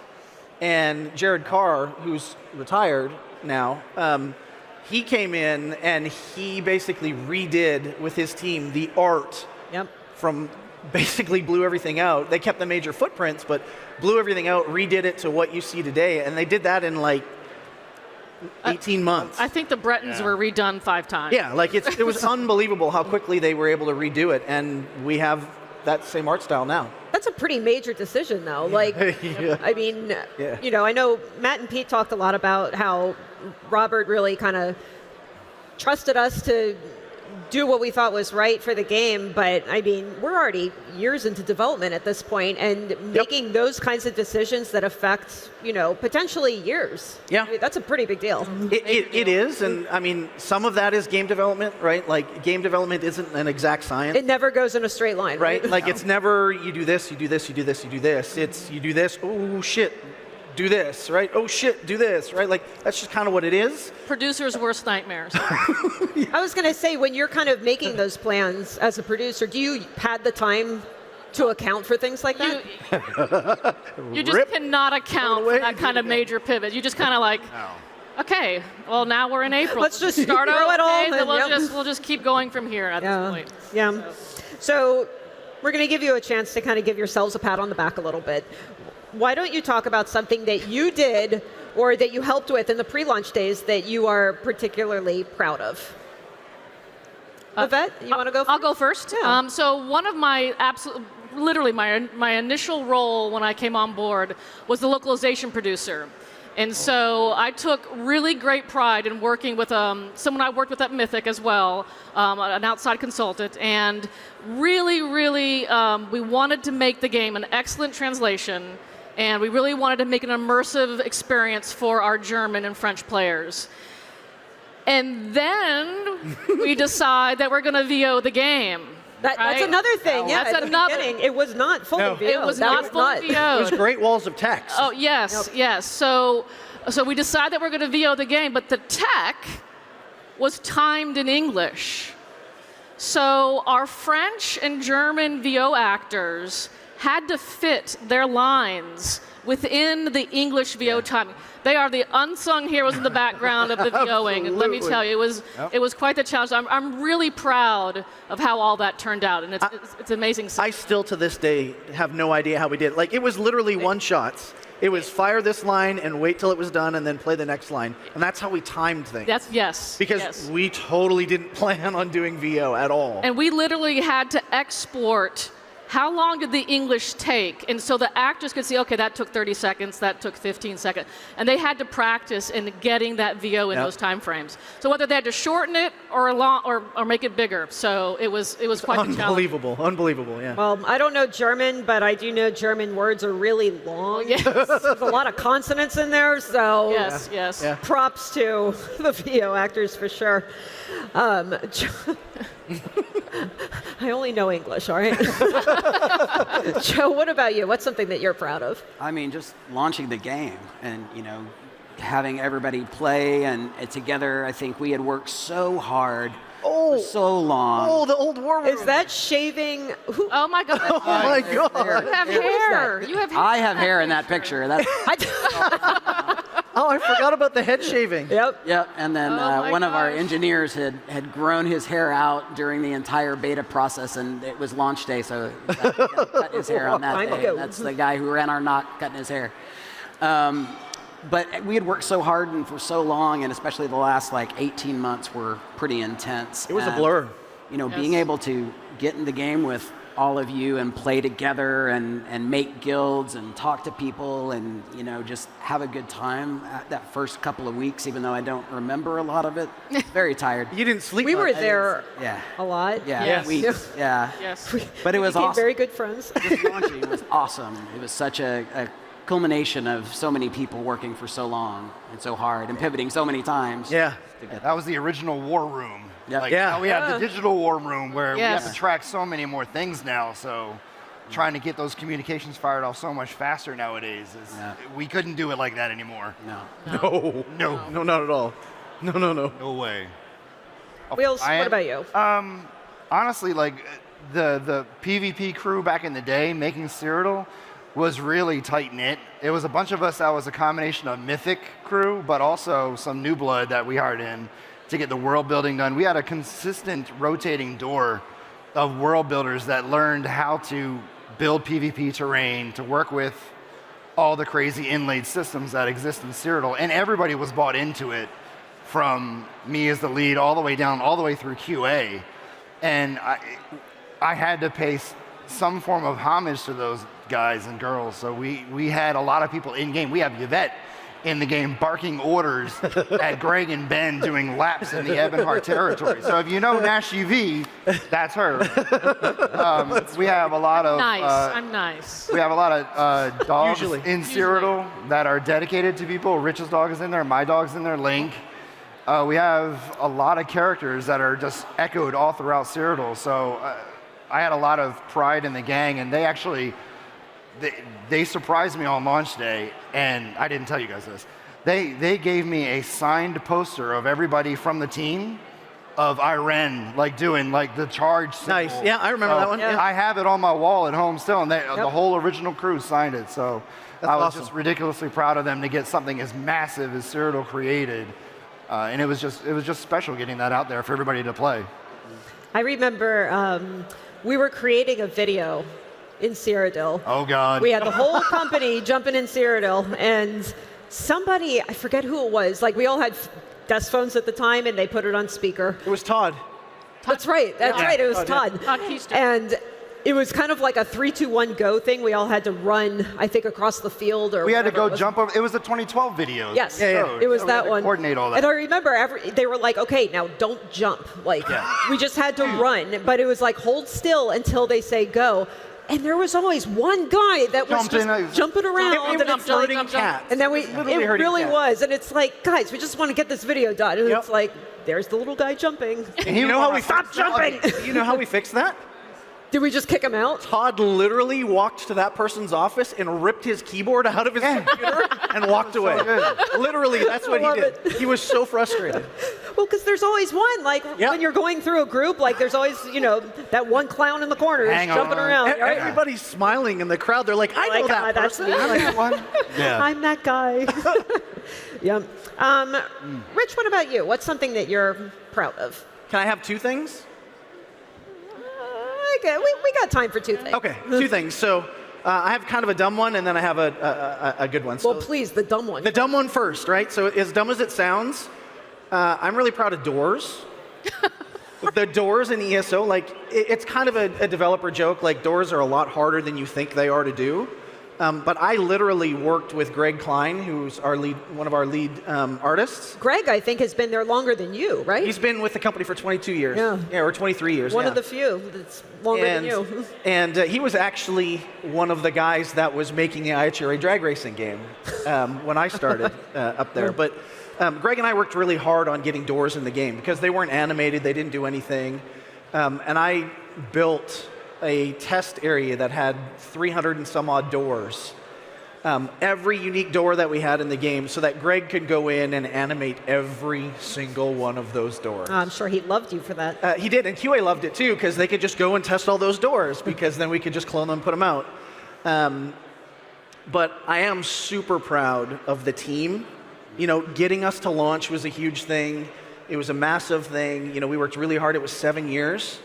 But I'm even more proud of what we did after, because Matt and Pete talked about launch wasn't exactly right. We were kind of this in the middle of MMO and Elder Scrolls game, and the team really came together. Like, there were some dark times there, and they came together and we picked a direction, and they all bought in and they all jumped in and they all did it and they worked their butts off, and we're here now 10 years later with this runaway success of a game, right? So we couldn't have done that without Robert. You know, Robert was the guy that said, go fix your shit, right? I believe this. I want to do this. You guys have a core idea that is amazing. Go make it. And we did. So that's my biggest proud moment. Yeah. That's really sweet, Rich. That was really nice.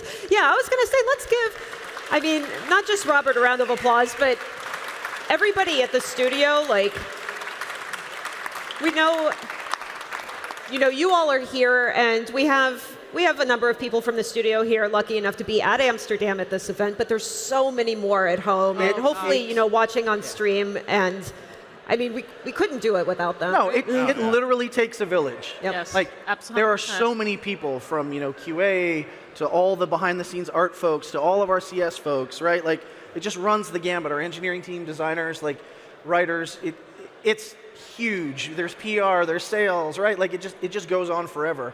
All the people that put this together. The publishing team, the events team, like, there's so many It's a people, massive right? thing. And to be able to be together for as long as we have and make something that we have is amazing. Yeah. All right. Last question. It's going to be a fun one. I'm sure the four of you have some crazy stories or maybe some fun memories from over the years, maybe something that we've never told anyone before, a little tidbit. And I think I'm speaking on behalf of everybody that we would love to hear at least one thing from each of you. One thing from each of us. Or can I go first? Or more. Yeah, whatever. Okay. So, how about Cadwell? So Cadwell, you all know and love. Yes. He wasn't actually originally a character we were planning on making. He wasn't part of the main story. He wasn't even an inkling in anybody's eyes. And then one day we found out that we were able to get John Cleese to voice, and we were like, oh shit, we have to use this. Like, he's such a cool voice. So we wrote him into the main story. And, you know, at the time it was Win and Bill Slavisek spent a lot of time writing this character into the main story to make it fit. And you wouldn't know it now because he's so tightly integrated, but that was a pivot. Like, that was something special. Yeah. You had something else, maybe?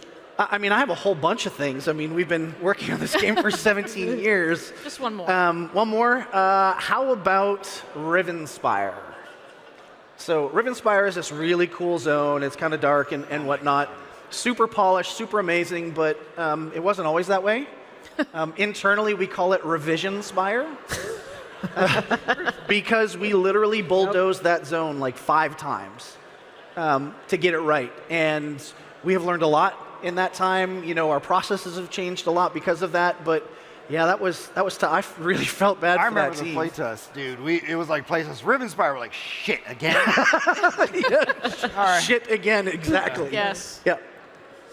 Joe, why don't you go next? I'm sure you've got something. So something that is not really a secret, and especially if you played on the EU server at launch or in beta, is that the EU server, when we launched, was actually in North America. So there's a reason for that. There's a reason for that. We had some assorted mishaps. There may have been some server hardware that got hit by a forklift, something, because we had to order all this stuff and build all these servers and install them in the data centers and do all the things. It's a massive IT project, like Matt likes to say.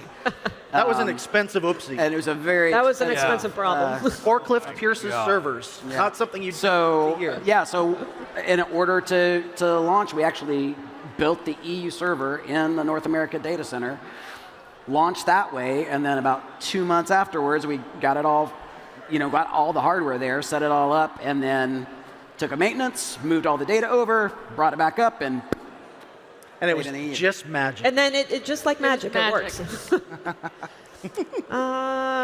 Wheeler, you haven't gone yet. So in development, there's up times and down times, but but you're still working on things. And between Cyrodiil design and Cyrodiil building, we had to make the character creation. And they were like, all right, Wheeler, you have some time, make the character creator. So I had to work with a lot of the artists. Tatiana was one of them on this. And she's a very animated person. Yeah. We were going through the character creator, and there were lots of sliders and lots of various ways that you can make your characters look back in the day. And this was like the OG character creator. And there were, that's the orc. But the triangle's still there. That is still to this day. But this was like the original character creator, and you can see some sliders there. But Tatiana was very like, no, we must have booty sliders and chest sliders. I had a feeling that was her. So, yeah, you're right. And that tracks for Tatiana. Back then, like when we were trying to dial in the values, like you could get some curves. So yeah, the character creator had a lot of evolution too, but that was a lot of fun to work with because it was out of the normal flow of things. Like you go from making people kill each other to no, make them look pretty. Yeah. I was like, okay, let's see how this works. But it was really, really cool working with a lot of artists. But those sliders, man, you could do some hands the size of your leg and just. It was a lot of fun doing that. Very, very exaggerated, right? Yes. Yvette, why don't you bring us home here? So mine isn't a crazy story, and so like most startups, there's this family feel, especially when you're small and you're going through these pivots and these challenges, and people really come together. I really miss the ability that we had to meet outside of Matt Firer's office for our studio updates, for our sprint reviews. You know, it was so nice because everybody was together in one area, and it just really, you felt the camaraderie, you felt the family feel, and I really miss that. So those are my fondest memories. It was like this. Honestly, it was like this when you got in front a little of everybody. Smaller, yes, A little smaller, about half, a lot smaller. tighter. Yeah. And we would meet right outside of Matt's office. Yeah. I miss those days. I mean, I remember really early on, we would just all get into your van and go to lunch. The whole company would fit in Rich's van, and we'd go get barbecue. Yeah. Yeah. Those were good times. Yeah. We would walk downstairs to the dentist's office because we could. Yep. All right. Well, super huge thank you to all of you for just taking the time and sharing some of these stories with everybody. I mean, I think I speak on behalf of everybody here. It was a real pleasure to be able to just hear some of this for the very first time and be able to, wasn't that a song? Yeah, but Feels like the very first time. Yeah. I guess, yeah. But yeah, again, this is just, the early days of development we were talking about. We're going to be sharing a lot more over the next 15 months, celebrating the 10 years of ESO. But again, thank you to the four of you. A big thank you to Matt and Pete from earlier for sharing things with us. We hope that everybody had a great time watching, both on stream and in person. But now, I think we're going to wrap up our live stream portion. Okay. And we're going to kind of get the party started here in Amsterdam. Woo! So thank you, everybody. Hi, everyone, and welcome back. I am standing here with ZOS Studio head Matt Firer. Matt, hearing about the origins of the game, everything that's happened the last 10 years, now standing here at this celebration event, I have to ask, how does it feel? I mean, it's amazing. It's all about the people, right? And you get to spend a whole day with people that love ESO. It's amazing. We did a stage show, we did a panel on the history of ESO, and it's great just talking about it with people that love and appreciate the game, because this game is all about the people that play it. Yeah, and so of everything going on here today, what has been your favorite part so far? Meeting the players, right? And because we're players too. We love the game as much as they do. We don't just work on it, we actually play it. So just sitting down and talking about the game and talking about our shared passion, it makes it all worthwhile. We're the developers, so we sit in our office, for months at a time, and coming out and meeting the players is like the highlight, of the year for us. So I can't get enough of it. Yeah, I couldn't agree more. And the energy here today has been amazing. And so I know that you don't have a crystal ball and you can't share too much, but I do want to ask, in just a word or two, what does the next 10 years of ESO hold for us? I've been asked that question a few times. I think really if you look back at the last 10 years, you'll see that with ESO, we'll make changes when we think we need to make changes. So looking forward, who knows? But we'll change with the times as the times change. But for right now, we love what we're doing and we're not going to change it. Yeah, amazing. And Matt, thank you so much for the My time. pleasure. It's been great talking to you. And I hope you enjoy the rest of the event. I know that I will. So much fun. Yeah, absolutely. And so a little bit ago, we gave you a look at everything happening here in person at the celebration. And I think in a little bit, Julian and I are off to try our hand at axe throwing again. But before we do that, let's give away that Xbox controller. We are giving away an Xbox Elite Controller Series 2. Type ESO10 in chat to enter and exclamation point rules to see full terms and eligibility. And while you're entering, we want to remind people, if you pre-order Gold Road, before it launches, you'll receive the Welkenstone Runes Wolf Mount. And whether you're a new, current, or returning player, there is a version of Gold Road that's right for you. So head on over to ElderScrollsOnline.com to find yours. And we showed you a sneak peek a little bit ago. The Gold Road Prologue Quest is now live in game. It's free to play. Head over to the Crown Store. You can grab the quest starter there. Yeah, and don't forget that we're currently having our free play event that runs until the 9th of April. So grab your fans and have some fun together in Tamriel. And also, if the free play event isn't enough, there are also sales happening on all platforms with up to 75% off. Crown packs are also on sale, so be sure to check out those deals. Thank you so much to all of our incredible partners who helped us make this event a success and such a fun place to be. Speaking of which, it's time to give away that controller. We'll give it just a few more seconds, so if you only just tuned in, we're giving away an Xbox Elite controller. This one is themed to the ESO 10-year anniversary. And if you haven't entered yet, type ESO10 in chat, all in one word. Get those entries in, and we're closing the giveaway right now. And it looks like we have our winner. We'll be reaching out via Twitch Whispers shortly, so please keep an eye on your DMs. And while we're talking about giveaways, I want to remind everyone that we have giveaways happening today and tomorrow across all of our social channels, so make sure you're following along there because we have a lot of really great stuff that we're giving away.